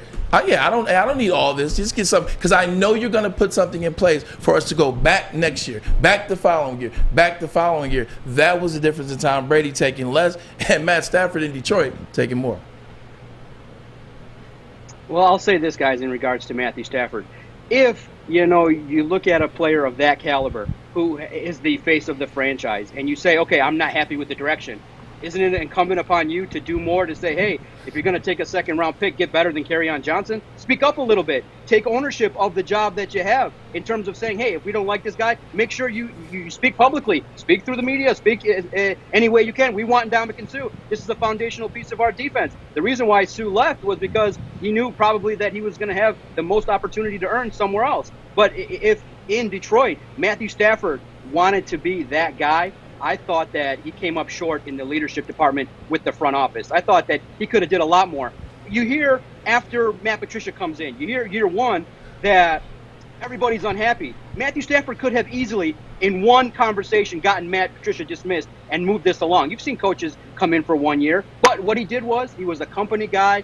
He was a loyal guy. But in terms of moving, hey, if I'm in that chair, I'm doing everything possible to win. I'm not just taking a paycheck and sitting and standing by as Jim Caldwell gets fired and things happen. I'm going to be doing maybe what Aaron Rodgers did, a little bit of noise to potentially garner favor with people to get my way. So in my opinion, if you wanted to look, when he wanted out, he made a move. When it was benefiting him, he made a move. But when it benefited the Lions, he was definitely quiet. And that's where I fault Matthew Stafford, because when you're the number one pick in the draft, the face of the franchise, it falls on you to get a little bit more done. And if he wasn't happy with the talent on the roster, then he needed to speak up. Todd, you got me on that one. I agree with you 100%. Hey, I know when I'm beaten. You got me. I knew we'd get him, John. You got me. No, you didn't get me. Hey. Not yet, Tom? You didn't get me, because I'll tell you why you didn't get me. You're saying that we shouldn't be rooting for Matthew Stafford. First of all, I don't like anyone to tell me who I should be rooting for, okay? I'm going to root for the Detroit Lions. John Cusack. Well, then if you're rooting for the Lions, it benefits him to not win games. Pardon me. Period. Pardon me. Period. Uh-oh. I'm rooting for the Lions, okay? And I'm rooting for my guy. I'm rooting for Matthew Stafford because he's out of here. It has nothing to do with what the Lions are doing now. the draft, that's the future.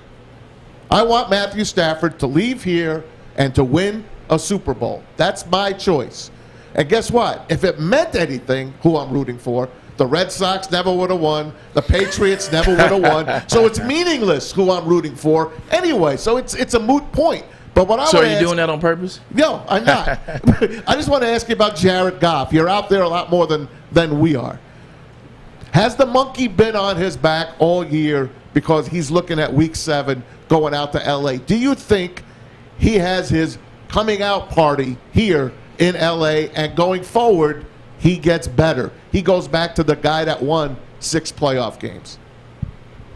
Not this season, not with the collection of talent, not with the injuries. Here's the problem with Jared Goff. Everything needs to be perfect for this quarterback to have a level of success. And when you have this myriad of injuries, when you have the running game not exactly being where it needs to be, and then you have himself making the critical errors, he's missing open receivers. He is risk averse. And right now it's so clear he's battling confidence issues. When you miss so many open receivers, I asked Anthony Lynn, is Jared Goff targeting his primary read far too often? And he blew it off and just said that Jared targets who he trusts. I should have followed up, but somebody else jumped in. But he needs to trust more people. He needs to get back to what makes a quarterback successful, which are the fundamentals, reading the field, finding the open receiver, and making the plays that he should be able to make. But look, guys, Jared Goff is limited as a quarterback. He's not Matthew Stafford, but he does have to play a lot better in terms of going out there on the field and leading this team. Me personally, I agree 100% with what Joik said. That's not the bravado and swagger that I'm looking for from a quarterback. I'm looking for somebody to grab this football team and take it forward. Even what he said in his weekly presser. Yeah, he mentioned the disrespect, but he was, playing both sides, being all cordial. I just think that Jared Goff understands this year's a wasted year, and he's hoping that Brad Holmes does him a solid and gets him a lot more talent in year 2, because he's going to be here. I think this year's a wash, but next year, if he's still the quarterback, he has to do a lot better, and the team will surround him with at least a number 1 wide receiver that can get open. Well, John, as always, man, appreciate the time. Appreciate you sir. coming on here. Make Always sure you good. follow him on Twitter as well, at Detroit Podcast. Over 40,000 Twitter followers. You're missing out if you're not following them. They do put out some great content, obviously covering the Lions for SI.com as well. Appreciate you, John, as always. We'll talk again soon. Maybe one day you'll come on Big D Energy. Maybe, Neal, you'll call me instead of Dave Burkett. I think I might bring it a little bit better than Dave. But, hey, I'm just, I'm one of those guys that self-promotion, baby. Matthew Stafford wouldn't talk to me, but he didn't talk to Dave either. Yeah, all right. Appreciate it, John. Doc. Yeah. Appreciate Doc's it, my buddy. guy, man. Doc's the man. I've been knowing him for a long time, man. For real? That's my guy since when he started out. Do It's you lay amazing. on the couch and you lay on the couch and let him No, just help your like mental when they thing? started everything ground up, man. It's Yeah. it's amazing what they've done. They've It done great. really is a great story. Yeah. So again, the Stafford thing is incredible. Real quick off the YouTube chat thread, Mike says, "Yeah, Stafford was so loyal he left." They gave him a choice. Hey, we can improve our team. We're not going to win right now. No, We're going he to walked give you a in there and chance to said, leave. "It's time for me Yeah, to you know leave." what? It's so easy. Either way you want to put it, it's man. so easy for fans to look at it and say, "Oh, yeah, he's so loyal. He just walked in there, but he left. If he's so loyal, why did he leave?" Yo, it's frustrating being in a situation where you don't see an end in sight, being in a situation where you're not going to get to the mountaintop, and take it out of Matt Stafford's hands. That's the Detroit Lions organization in general. That's been from Stafford to Mitchell to Kramer to Batsy. The list goes on. The Lions haven't gotten it done. Matt Stafford's just the newest quarterback that they couldn't get it done with. If things aren't working, you move before it's too late. That's in anything in life. If you see something he's not going to get to the point that you want to get to. This is in a relationship. This is in a marriage. This is in a working relationship, a company. You don't see yourself moving. You don't see yourself potentially having the type of success that you want there. Then you have to move on. Like, it's not so easy, fans, to just, we'll win. Sometimes you can't win, and what you have to do is you got to get out of there before you look up and you're 40. And I understand. He made a business decision. He helped them. Life's a business He helped decision. the Lions. He probably did the most for them by saying, "Go ahead, get me out of here." Two Because first rounders and Jared Goff. He did them a favor. He did them a favor. He didn't as quit. did the Lions, giving him $250 million to not win a playoff game. Guess what? Someone else would have gave it to him, Neal. Well, they'd have been better off if they didn't. You know how I know? They didn't win a playoff game, dude. That's what it is. Well, just like you brought up Aaron Donald in that Super Bowl when I was talking about Jared Goff. Well, the Detroit Lions defense didn't help him either. So there you go. They didn't help him in the playoffs. They didn't win the game. And you brought up Aaron Donald in the playoffs. So agree to disagree. Agree to disagree. Or it's a wash. Yeah, or it is a wash. Hey, I think it's a wash. At least the Lions did one thing right, Neal. They did.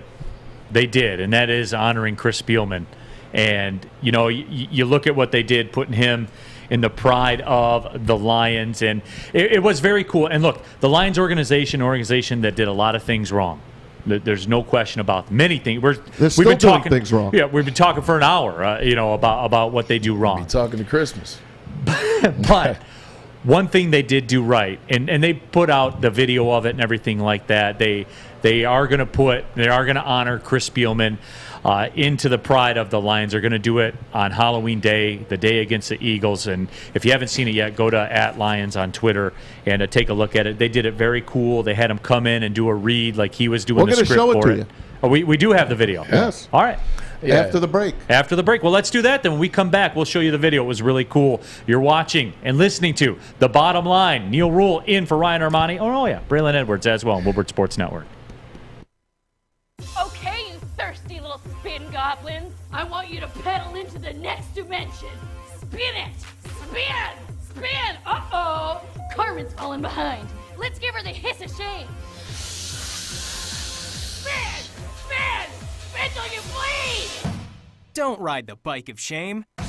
Come to Planet Fitness and find your own lane with tons of equipment, free fitness training, and no hissing. Join today for just $10 a month.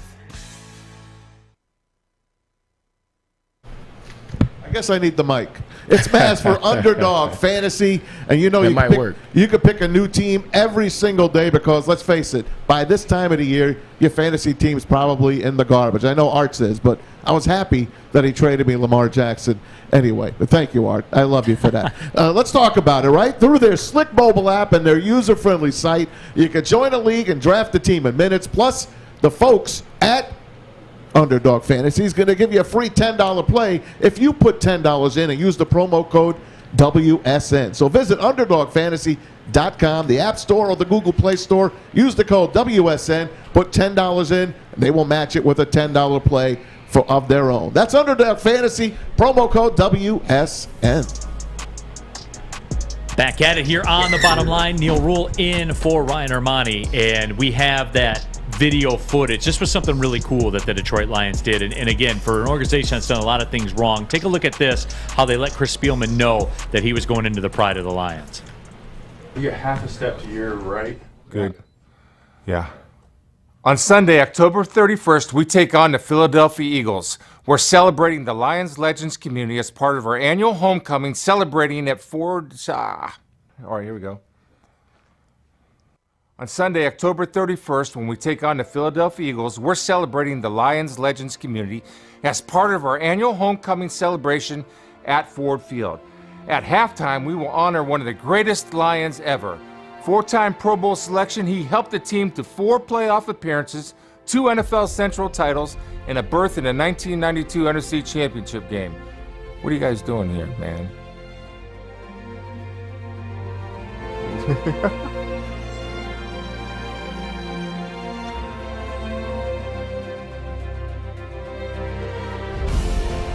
Hey, Chris. Keep reading.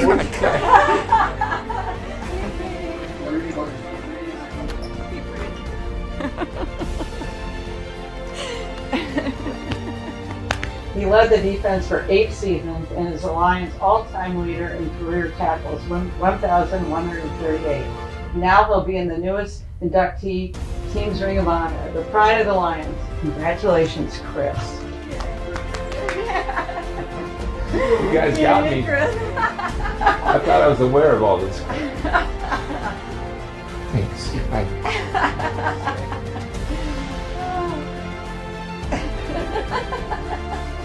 I can't believe it. So well deserved. So well deserved. Congratulations. Appreciate it. Thanks, everybody. Yeah, so well deserved. That was so awesome. You surprised I can't wait to tell you. I was thinking about Steph there for a second. Oh. She's proud. Thanks.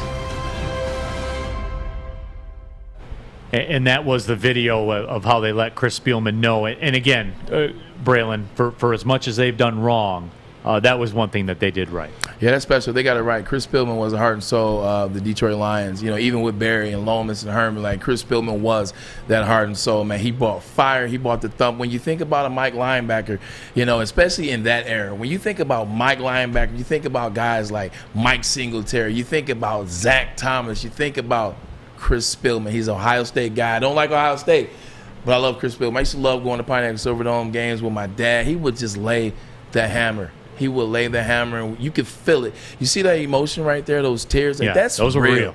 Like, that's real as it gets. That's real because that's appreciation to the fans. That's appreciation for his time here.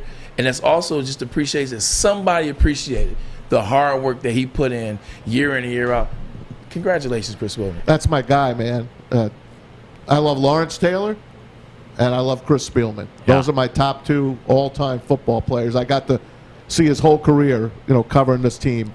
And I know you talked about it earlier. He played with that torn pec muscle. He played with an entire NFL season at the Mike linebacker spot with a torn pectoral muscle. Think about that. He would drain the blood out after every game. You know, and I'm good buds with Mark Spindler, and they are buds. They are big buds. And so I got to spend a lot of time with Chris. And the Lions never, ever should have let him go from here. And I know he wasn't Lawrence Taylor, but he was the heart and soul of this team. They let him go to Buffalo, and then he winds up with Cleveland. That's not the way he should have ended his career. He should have ended his career here. The way I thought Herman Moore should have ended his career here. So I'm going to continue to say, as much as I'm happy that they're doing this, first of all, it took way too long. And second of all, they never should have treated these great players that they had the way they have. I don't like it. It's an embarrassment. And I hope they get their heads out of their keisters and straighten up going forward. I'm glad that he's back a part of the organization now. He's working and doing in some position in the front office, working with Sheila Ford Hemp as well as Rod Wood. But I wish they bring that level of defense, that intensity that they had in the early and mid and late 90s. Like, they don't have that anymore. And I understand this team is different. I understand they're working to get where they want to be, Brad Holmes and Dan Campbell. I understand that. But they got to ask Chris Spielman some questions. They got to get him in there to talk to that defense, because when I think back in the 90s what the Detroit Lions were in defense, just in terms of hard-hitting and aggressive, Mark Carrier, Todd Schultz even at one point, Benny Blades, Spielman, Jerry Ball, Kevin Glover, like those guys, Robert Porcher, those guys were physical. They were aggressive. You didn't like coming to the Pontiac Silverdome, not just because of Barry Sanders, not because that AstroTurf was terrible on your knees. You didn't want to get hit by these guys. They got to bring that level of intensity back. And you go back to it, and that was the glory time for the Detroit Lions in the draft, too, Braylon. I mean, you go back to the 88 draft. They did well. They took Benny Blades in the first round. Yep. Then they took Chris Spielman in the second round. They took William White in the fourth round, who was a very, very good player. Eric Andelsek in the fifth. You're talking about start. I just listed off 4 starters. And we know who they drafted next year. Absolutely. Number 20 himself. Well, and then they take Barry in the first round in the 89 Thank draft. you, Packers, by the way. Then they take Mike Utley.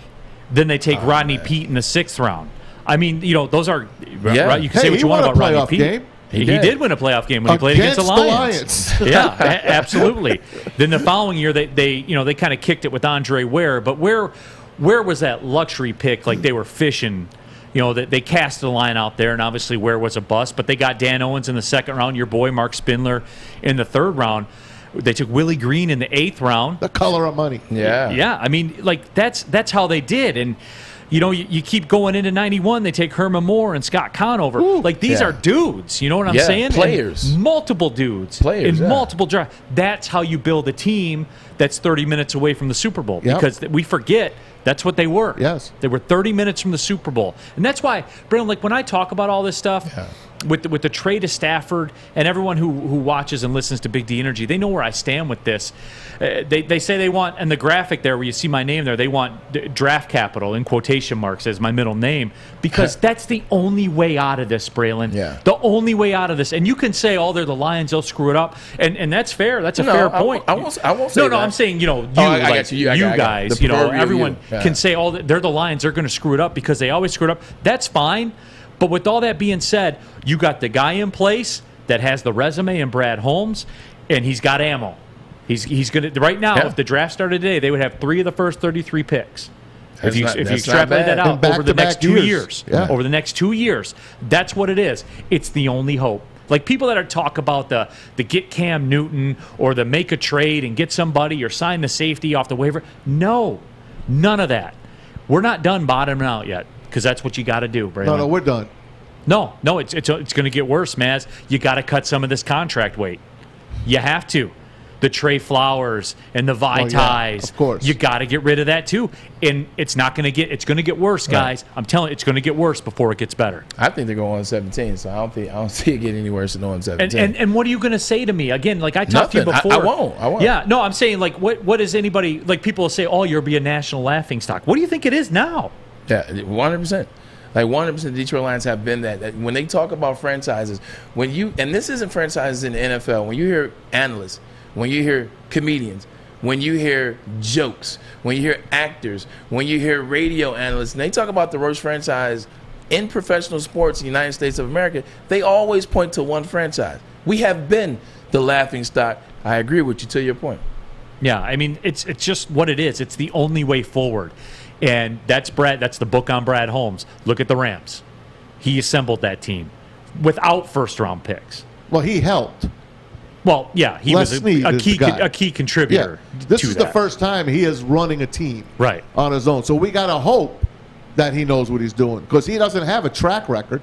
He has a track record with a team that's been winning the last 5 years because they have a great executive office, and now they have a great coach in Sean McVay, who is going through assistants like I go through cereal. I mean, assistants leave the Rams quickly because other teams covet them. They want the next Sean McVay. But the one thing is, Neal, and tell me I'm right or wrong, you can't just draft to success in the NFL. It's not like Golden State, where they drafted Harrison Barnes, they drafted Steph, they drafted Clay, they drafted Draymond, and then they won a championship. You still have to acquire players. If you look at the teams that are winning Super Bowls, they acquire players somehow, somewhere. And Ndamukong Suh was acquired by the Rams. Aqib Talib was acquired by the Rams to help that team. Brandon Cooks was acquired. And then they go to the Super Bowl. You look at Tampa Bay. Acquisitions. So definitely you have to draft, and we have to trust that Brad Holmes is going to live up to his reputation and his groundwork so far. But you still have to add some key pieces. Now, there's not Golden Tate, there's not Cam Newton. I give you that. But you're still going to have to get some key players to help you that aren't in the draft or acquisitions. Yeah, but the bottom line is Trey Flowers has a $32 million dead cap number this year. That's tough. I guess you got to bite it, right? You just got to wait. Yeah. You know, next year it goes down to 13. You know what? He's not a bad player. He got a sack like 5 games ago or something. Oh, those were great times. He's not a bad player. He's just got to stay on the field. He's putting up Aiden Hutchinson sack numbers, huh? 4.5. 4.5, and he's double teamed every play. Relax. All right. How many of those were against MAC teams? Why do you think Ojabo is 4.5 sacks? No, I'm just saying, Braylon. We're going to talk about it. We will. Absolutely. We're going to get into the Michigan thing. We will. We got a high school game tonight. We do, as a matter of fact. Night. That's right. You know who it is? No. It's a good one, too. Martin Luther King against Moeller out of Cincinnati and Woodward Sports. King. Yeah, Martin Luther King High School. Absolutely churns out talent. Yep, churns out talent. And Moeller out of Cincinnati. That's a big-time really program, good. too. You know that, man. And we'll have it for you here on Woodward Sports Network on our YouTube, Facebook, and Twitter outlets. Tonight at 9 o'clock, we'll have that for you, so make sure you pick up on that coverage. You talked about You want to see quarterback talent on display. Want to see it. He's really good, man. You saw he beat Cass Tech last week, and he's on his way to beat Moeller as well. Moeller's a really good team out of Cincinnati. Colerain and Moeller might be the best two teams in Cincinnati. Did you see Harbaugh last week on the sidelines? I did. Our own Nick Leach got an interview with him and all. I mean, I thought that was so cool. Took a picture with Easy. Easy sent me a picture. I was like, who's that guy? Easy likes to hobnob. Yeah, he does. Yeah, he does. Did you say that about Easy or Harbaugh? Both. Yeah. Easy likes the celebrity shots. Like he does. He took the pictures with the guys when he went to the fight down in Cleveland. He's a UFC maniac. Easy and gets a lot boxing of guy. good celebrity pics. He does. He still thinks he could beat Bruce Lee, though, one-on-one. Lies and fabrications. Hey, what can you do? Lies and try to teach the kid. Sometimes you gotta ignore stuff. But I did want to get into the Michigan discussion, and certainly we will. I know that we have a Woodward Sports Contest trip winner that we have to talk to as well. So we'll take a break. When we come back, we'll be joined by our Woodward Sports Contest winner, Braylon and I. We'll talk a little bit. I have some questions about the whole Michigan Northwestern dynamic. We'll talk Michigan football. We'll get you the picks. I'll get you my Get Right special if you missed it earlier on Big D Energy. We got a lot to get to coming up here in this final 26 minutes of the show. A little bit of time. I don't think we're going to get it all, man. It's a Bottom Line. Neal Ruhl, Braylon Edwards, Tom Mazaway, right here on Woodward Sports Network. Fellas, football season is here. It's time to make your grooming experience easy like Sunday morning. Get to Lady Jane's Haircuts for Men. Walk in, relax, watch your favorite team play, and before you know it, your hair will be game ready. Get to Lady Jane's, open 10 to 8, 7 days a week. Walk in anytime. It's wicked awesome. You know why realtors love using Hall Financial as a lender? Because of our commitment to speed and service. We have nearly 4,000 five-star reviews already. Call today, 248-308-5000, or go to callhallfirst.com. Back at it here at Bottom Line, right here on the Woodward Sports Network. Neal Ruhl, Braylon Edwards, Tom Mazaway in the house. The child of the Streets of Flint, Art is here. Alex is here as well. That's great. And right now we will welcome in a very special guest who is the winner of our Woodward Sports Lions Ram Trip Contest as we say hi to Vinny Bono, our guest. Vinny of Macomb, Michigan. And Vinny, congratulations, man. You're going to see the Rams and the Lions in Los Angeles. Oh, what's it feel like, man, to know that you're going out to L.A. to see Matt Stafford? Everybody loves him still, right? Absolutely. I still got my Matt Stafford jersey. I'll probably be wearing that there, but I might get some flack for being the wrong colors, but got to support him still. No, you're not going to get flack. No. You are in the right colors. And I'm glad you came on because I got this Michigan State looking over here. I got this guy who hates on Michigan, and then I have another Michigan State individual and Alex in the booth. So thank you for wearing that Michigan, man. I feel the love now, man. I got a teammate out there. I wore this for you today. Yeah. Kiss it. So, Vinny, what's it mean to you, man, to win this trip and get a chance to go out to L.A. to see the Rams and the Lions? I mean, all the cool stuff, right? You get to go to L.A., SoFi Stadium, all of it. It's got to be a pretty good feeling.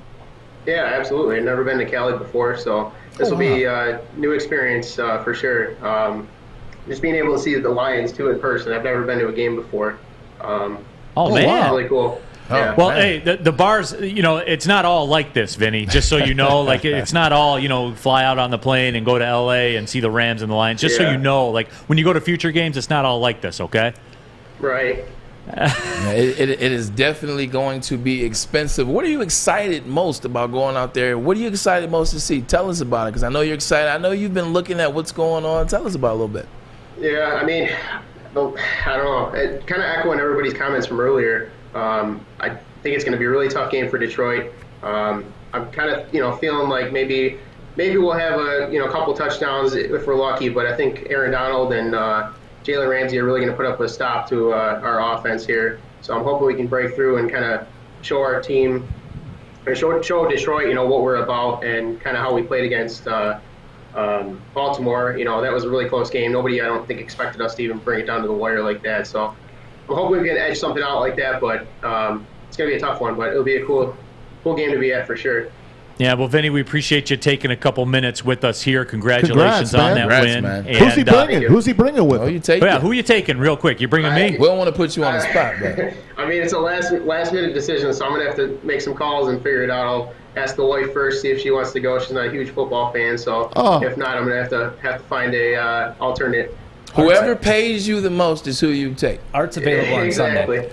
Yeah, Art here in the booth says that he's available. So as a Easy wanted to go too. As a fallback, you got Art. No, but Vinny, again, congratulations, man. Enjoy the trip, take it all in, and hopefully the Lions protect that draft position, my friend. Yes, absolutely. All right. See you, Vin. Have a good time, man. Vinny Bono, the winner of our Lions-Rams trip contest, so good for him. But, Braylon, I did want to change the gears here on the bottom line. Neal Ruhl in for Ryan Armani with Vinny Braylon brought up Edwards. something good. I had a quick one for you. Yeah. This is what I thought about, and I thought about this as we talked about this on Sunday, Joik and I on the pregame show with our partners, 101 The Riff. After Dan Campbell gave that emotional speech last Sunday, or the Sunday before, okay, after they went on 5 against the Bears, gave that emotional speech, right? You expected after that the team would rally around him because, to Vinny's point, that's why I brought it up. Aaron Glenn had this defense doing some things. Like, they held, Baltimore to 19. You held Kirk Cousins to 19. So after that emotional speech, I was expecting to see the Detroit Lions rally around that and play a lot better. So when I see that they not only didn't rally around that against Cincinnati, they played their worst game in totality. So that's the one thing that I'm looking at that I guess I'm scared if I'm a Lions fan. Like, did you just see them break? Like, they didn't back Dan Campbell's emotions. They didn't back. Then they played their worst game total, offense and defense. That's the thing that scares me in terms of moving forward, and that's why I even entertain 0-17. I know it was fun, and I know that the TV cameras liked it and all that stuff, and I know everybody got behind it and thought this could be a galvanizing moment. But this is still reality, and the talent level on that roster is still the talent level on that roster. And this, you did this. You did this for a living. It's how you made your money and all that. This is a man's league. It's a talent-driven league. And if you don't have the horses, you can't win the race. You can cry in front of the camera. You can say this feels good. You could talk about words. But when you line them up, you're either better than the man across from you or you're not as good as a man across from you. That's what it is. I agree. You're 100% right. It just seemed like he was overwhelmed. Like, because, he wanted it bad. Sure. What you said was 100%. Like, he didn't have the horses. Yeah. Joe Burrow, Jamar Chase, Joe Mixon, the list goes on. They had better horses. They won the race. But to get that emotional, does it seem like a level of like being overwhelmed a little bit? No, I mean, certainly it could be something along those levels, but he's vested, right? It's his first. I mean, I know he was interim at Miami, but it's his first job. He played here. He knows the area. He's genuine. Yeah. Like, I don't think there was any BS about it or anything like that. It's just, it's a players' league. Yeah. That's why he got a 6-year deal, too. He knows when he stands up there and talks in front of the camera, he knows what the roster is. When he talks game plan or recaps or post-game press conferences, when he talks, he knows. He knows what they're – now, granted, he can't stand up there and say, wow, this roster stinks. Obviously he can't do that, even though it does. Jim Moore would have. Jim Moore that was a different time, Braylon. That's very true. No, diddly poo. No, but that's what the reality of the situation is, man. And he knows it deep down, which is why he's here on a 6-year deal. Yeah, I agree. So, again, D-Mac and I have a thing on the Big D Energy show. We have this little counter that goes over D-Mac's shoulders. Mm-hmm. My thing is #2023 because that's when the Trey Flowers contract becomes palatable to cut weight with. Vitai's contract becomes palatable to cut weight with. You can see with the 2 first-round picks. You got your draft picks in the stable. That's what it is. I mean, I know in this day and age of instant gratification and social media, it doesn't work we like click that. a button on our phone and our food shows up at our door. I know that. I get that. This ain't going to work like this because not only in the immediate, in the right now, is the roster devoid of talent. The contract situation, which people don't think about a lot, is adversarial too. So, again, it goes back to the #2023. And I got nothing else for you guys because there's nothing else we can do. Be patient. Be patient. I know you don't want to hear it, Maz. Yeah. It is what it is. No, it is. Yeah. Like the regime previous. Yep. Set us back at least 5 years. And I would say it's even worse than that, right? Because you invest that draft capital of a 3rd overall pick in Jeff Okudah, who I think the returns is not going to be a good player. I'm sorry, but Very similar to the Eli Apple situation in New York. Eli Apple. Bingo. Same school. Yeah, same missed a lot same too. school, same position. Right. His mom talked all that stuff too. Just couldn't get it done. They cut their ties quick and sent them to the Saints. He had a little bit of success there, but you're right, 100%. By the way, I saw Akuda's jersey already on the clearance rack at the place downtown next to where we do the tin roof. yeah. The Oh, game. really? It was his old number, but it was on the clearance rack. Well, but again, even that's a $7 million salary that you're locked into for a couple years. You see what I'm saying? Like, and again, they made the draft pick. So not only do you have him, and looks like he's not going to be a contributor for you. Not only do you have the contract, but you use that third overall pick draft capital. Now you have to replace that. So this pick, that's what it is. That's the damage that gets done. I tell you what, we will learn a lot about Brad Holmes and that front office. We'll see how good they are because they got a lot of work to do, buddy, and a lot of figuring out. Yeah, absolutely. We do have to get to the pick 'em. I know that. But we got college, man. Yeah. Do it, brother. No, we are. Aiden Hutchinson, you want to talk about Let's talk about the Michigan North. Okay, help me, Braylon. Go ahead. Okay, let's dive. This isn't being a hater. Help me understand. And Pro Football Focus is a business. I understand that. They have to do things to be relevant. They need retweets. They need clicks on their page, just like Rivals, the recruiting service, needs clicks. That's how they stay in business. I understand that. But help me understand, as someone who exclusively watched every play in the second half of Aiden Hutchinson in the Nebraska game, explain to me how Pro Football Focus comes out that night and says he was the best defensive player in America in any game, when what I watched does not match up with that. And again, stat things, sacks, all that stuff, it matters. I didn't feel that in any way, shape, or form, let alone be the best player in America.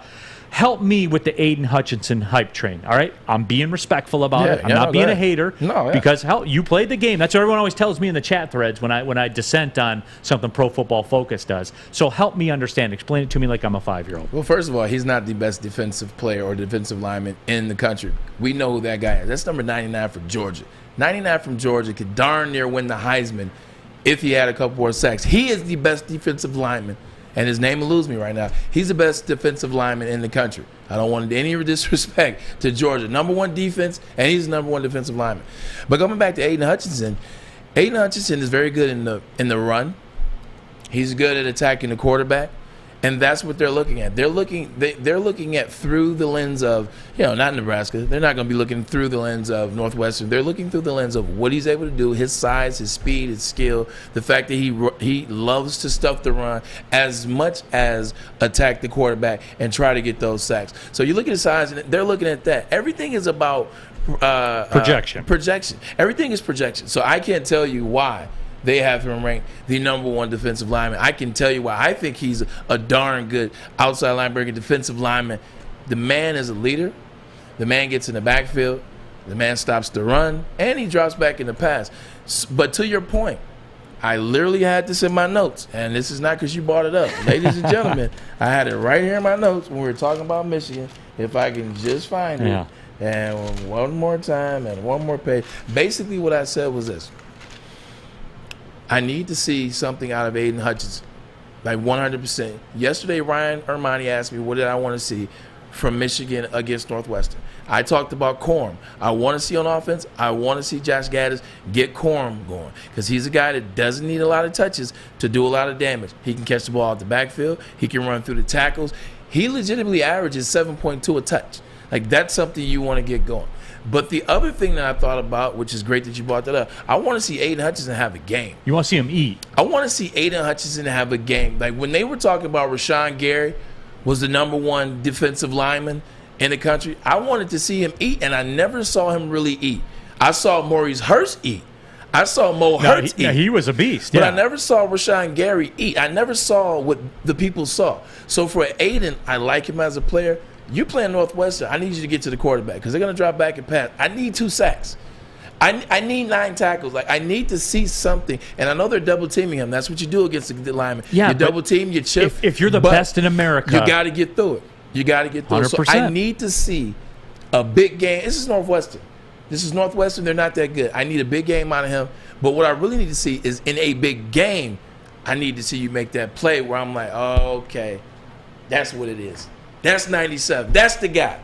Sure. I need to see that. And that's where I was with it because, like I said, I exclusively watched him every play of the second half, waiting for him to make a big play. I just didn't see it. And I was just baffled when I saw Pro Football Focus put that tweet out. Now, I understand if you're Pro Football Focus and the next best defensive player in your mind was at, I don't know, San Jose State, yeah, you're going to put Chad Hutchinson out there, or Aiden Hutchinson out there, because that's his dad.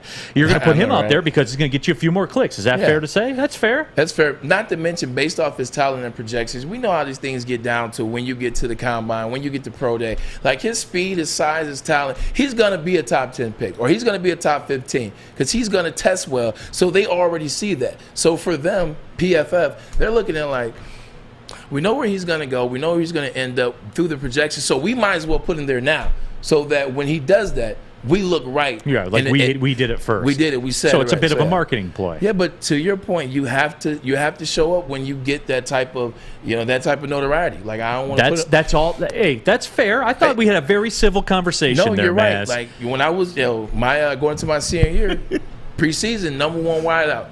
And I remember like the first half of the Miami game, we played Miami of Ohio, and I remember one of their cornerbacks like, "You're preseason All-American. You're the #1 wide receiver. This is #1 for Michigan." Well, 2 touchdowns and 115 yards later, but he was right.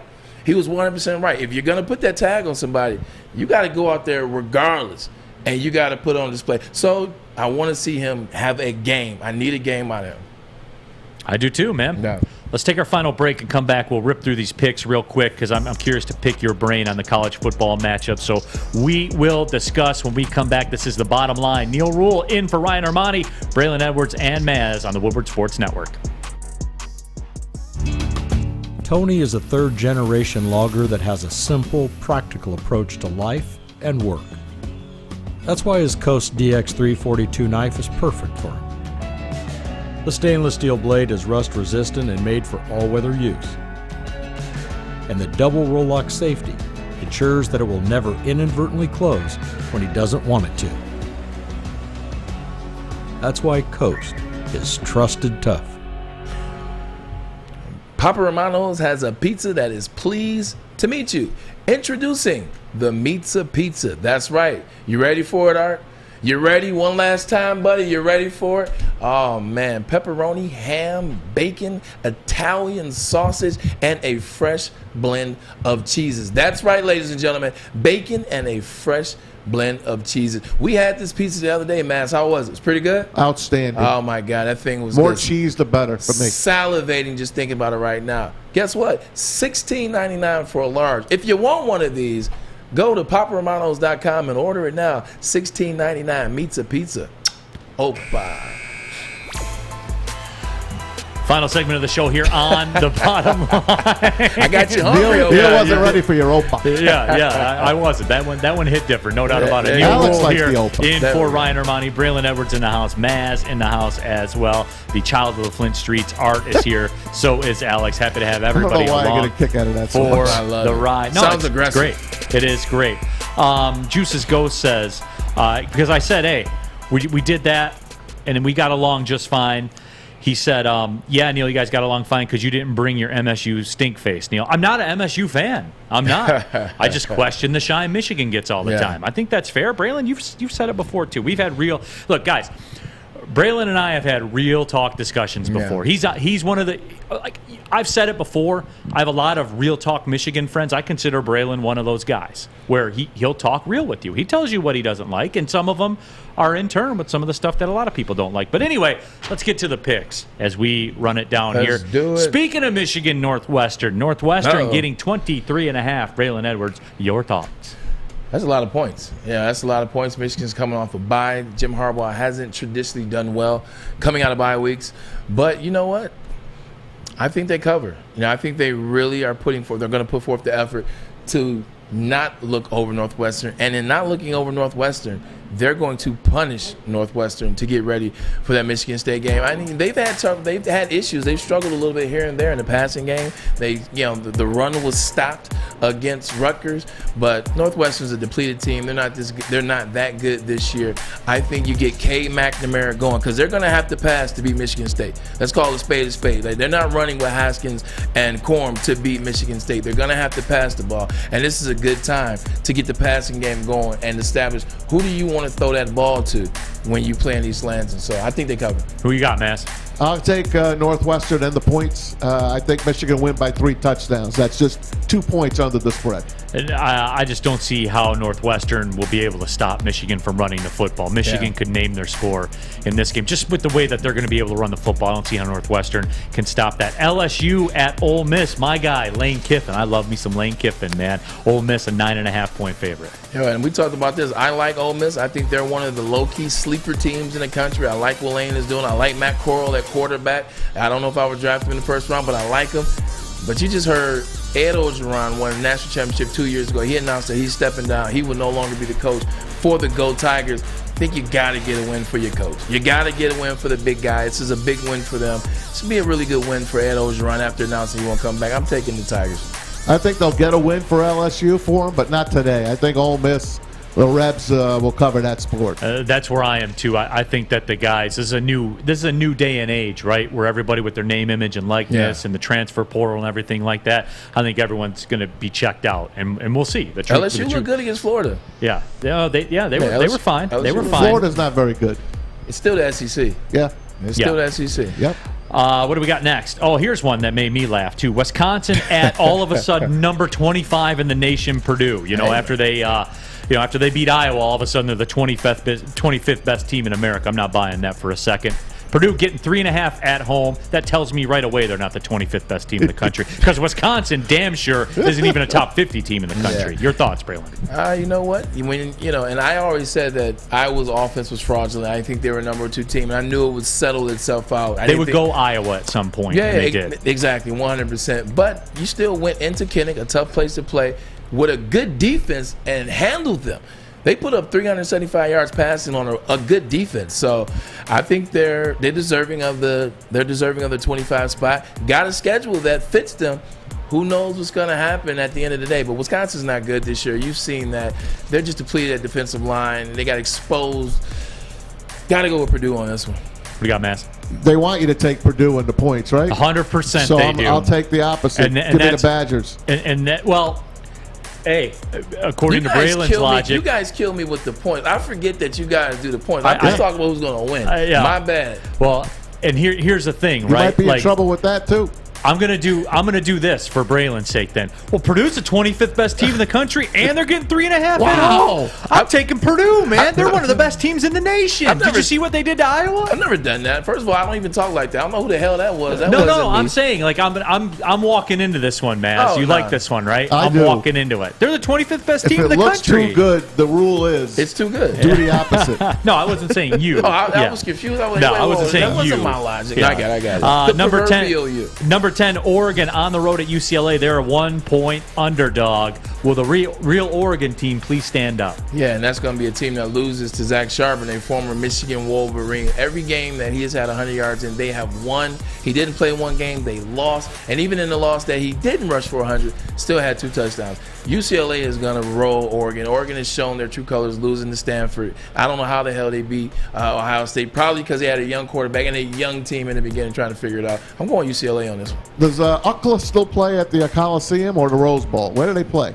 UCLA? Yeah. No, they play at the Rose Bowl. They're at the Rose Bowl? Yeah. And they're giving one to the number 10 team and they're not ranked? That's another stink bomb. Oh, yeah. That one reeks. Give me the Bruins. Taking UCLA. Yeah, you gotta go. You don't like calling them UCLA?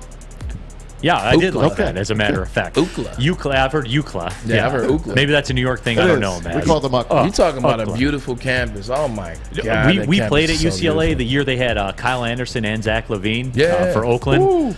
And I stepped out of that practice facility and looked over and saw the mountains. I'm like, oh, if anybody ever came here, they would go. How do they not dominate in every sport? I almost fainted when I went to the Rose Bowl, back in '97. Yeah. And I saw the San Gabriel Mountains, everything I've been watching on TV my whole life. Yeah. It's the most unbelievable sight. Yeah. That's not the campus. That's out there in Pasadena, but the campus. The campus is unbelievable. It was funny to me because when I was going out there the first time, we played in the Rose Bowl, and that's where we practiced at in 03 and in 04.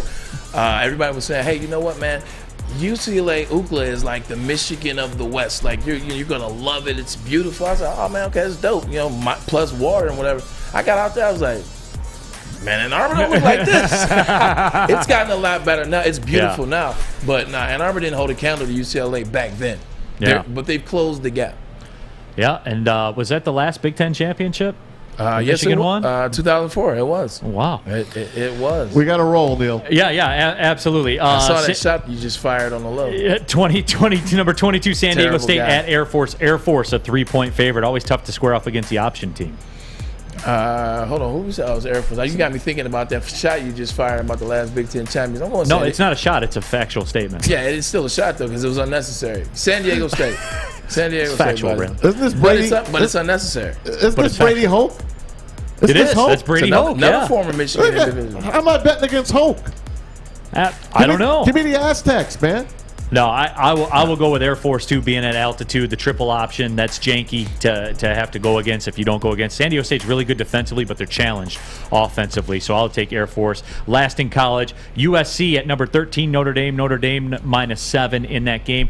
And Braylon, I was team USC, but you brought up a very good point about Notre Dame. They are still 5-1. They're 5-1. Their only losses to a team that's undefeated in Cincinnati. Desmond Ridder operating at a high level. Luke Fickell has those guys going. So that's a legit loss. Michigan probably would have won more Big Tens if they didn't keep firing coaches before they got their stuff together. That's all another That's story. a factual statement, probably, too. There you go. I'm taking Notre Dame. I think Notre Dame is going to bounce back. I still don't think they're a good team, but they're better than SC. SC has a lot of BS going on. They don't know who the hell they are. So Notre Dame, I'll take that. This used to be one of the best rivalries ever. I still want to go to this game. The Bush push. Yes. The Bush push. I want to go to this game at Notre Dame. This used to be amazing. Yeah. I got to take SC to cover at least. Notre Dame wins, SC covers. That's fair. I'll run that as well. Real quickly on the NFL side, Lions, Rams -15 on this sheet, up to 16.5 now. I'm a zig when everybody else zags. I'm taking the Lions with 16.5. I think we only got 30 seconds. I'm gonna just run through mine real quick. I'm going Rams, Titans, Bengals, Packers, Eagles, and Colts. I'll take. I think the Chiefs are going to get things rolling. I'm going to go with the Chiefs. I know that's a tough number to be giving up that many, but I think they're going to get things rolling eventually. I'll go down with the ship with them, I guess. I like the Ravens too. I like the Packers at home.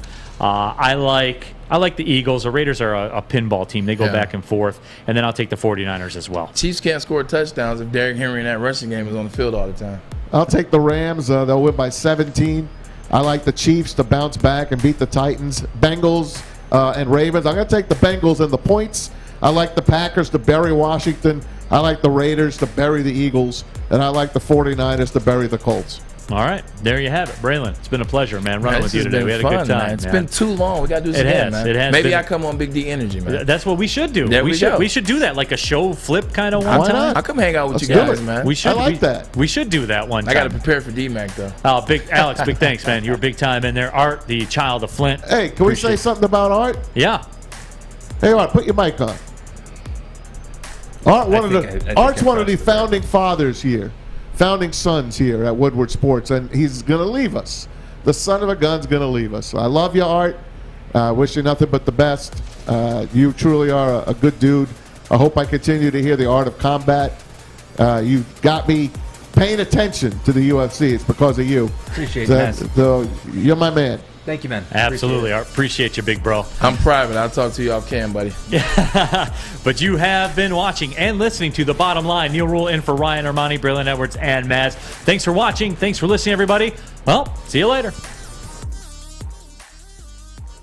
You know, guys in the middle of the defense normally, or that's sort of guys that especially call the defense, that's sort of a leadership role. How was that for Henry To'o this year, coming in as a first-year player at Alabama, and how has he sort of progressed in that role? Well, I have a question for you, first of all. I mean, did I finally get to meet the boss? I apologize. My wife is not home yet, so I'm having to pull dad duty. Well, this is the best behavior I've seen you on since I've been here. I mean, obviously. I apologize. No, you don't have to apologize. I mean, if this is the way it's going to be, I'd like for him to be there all the time.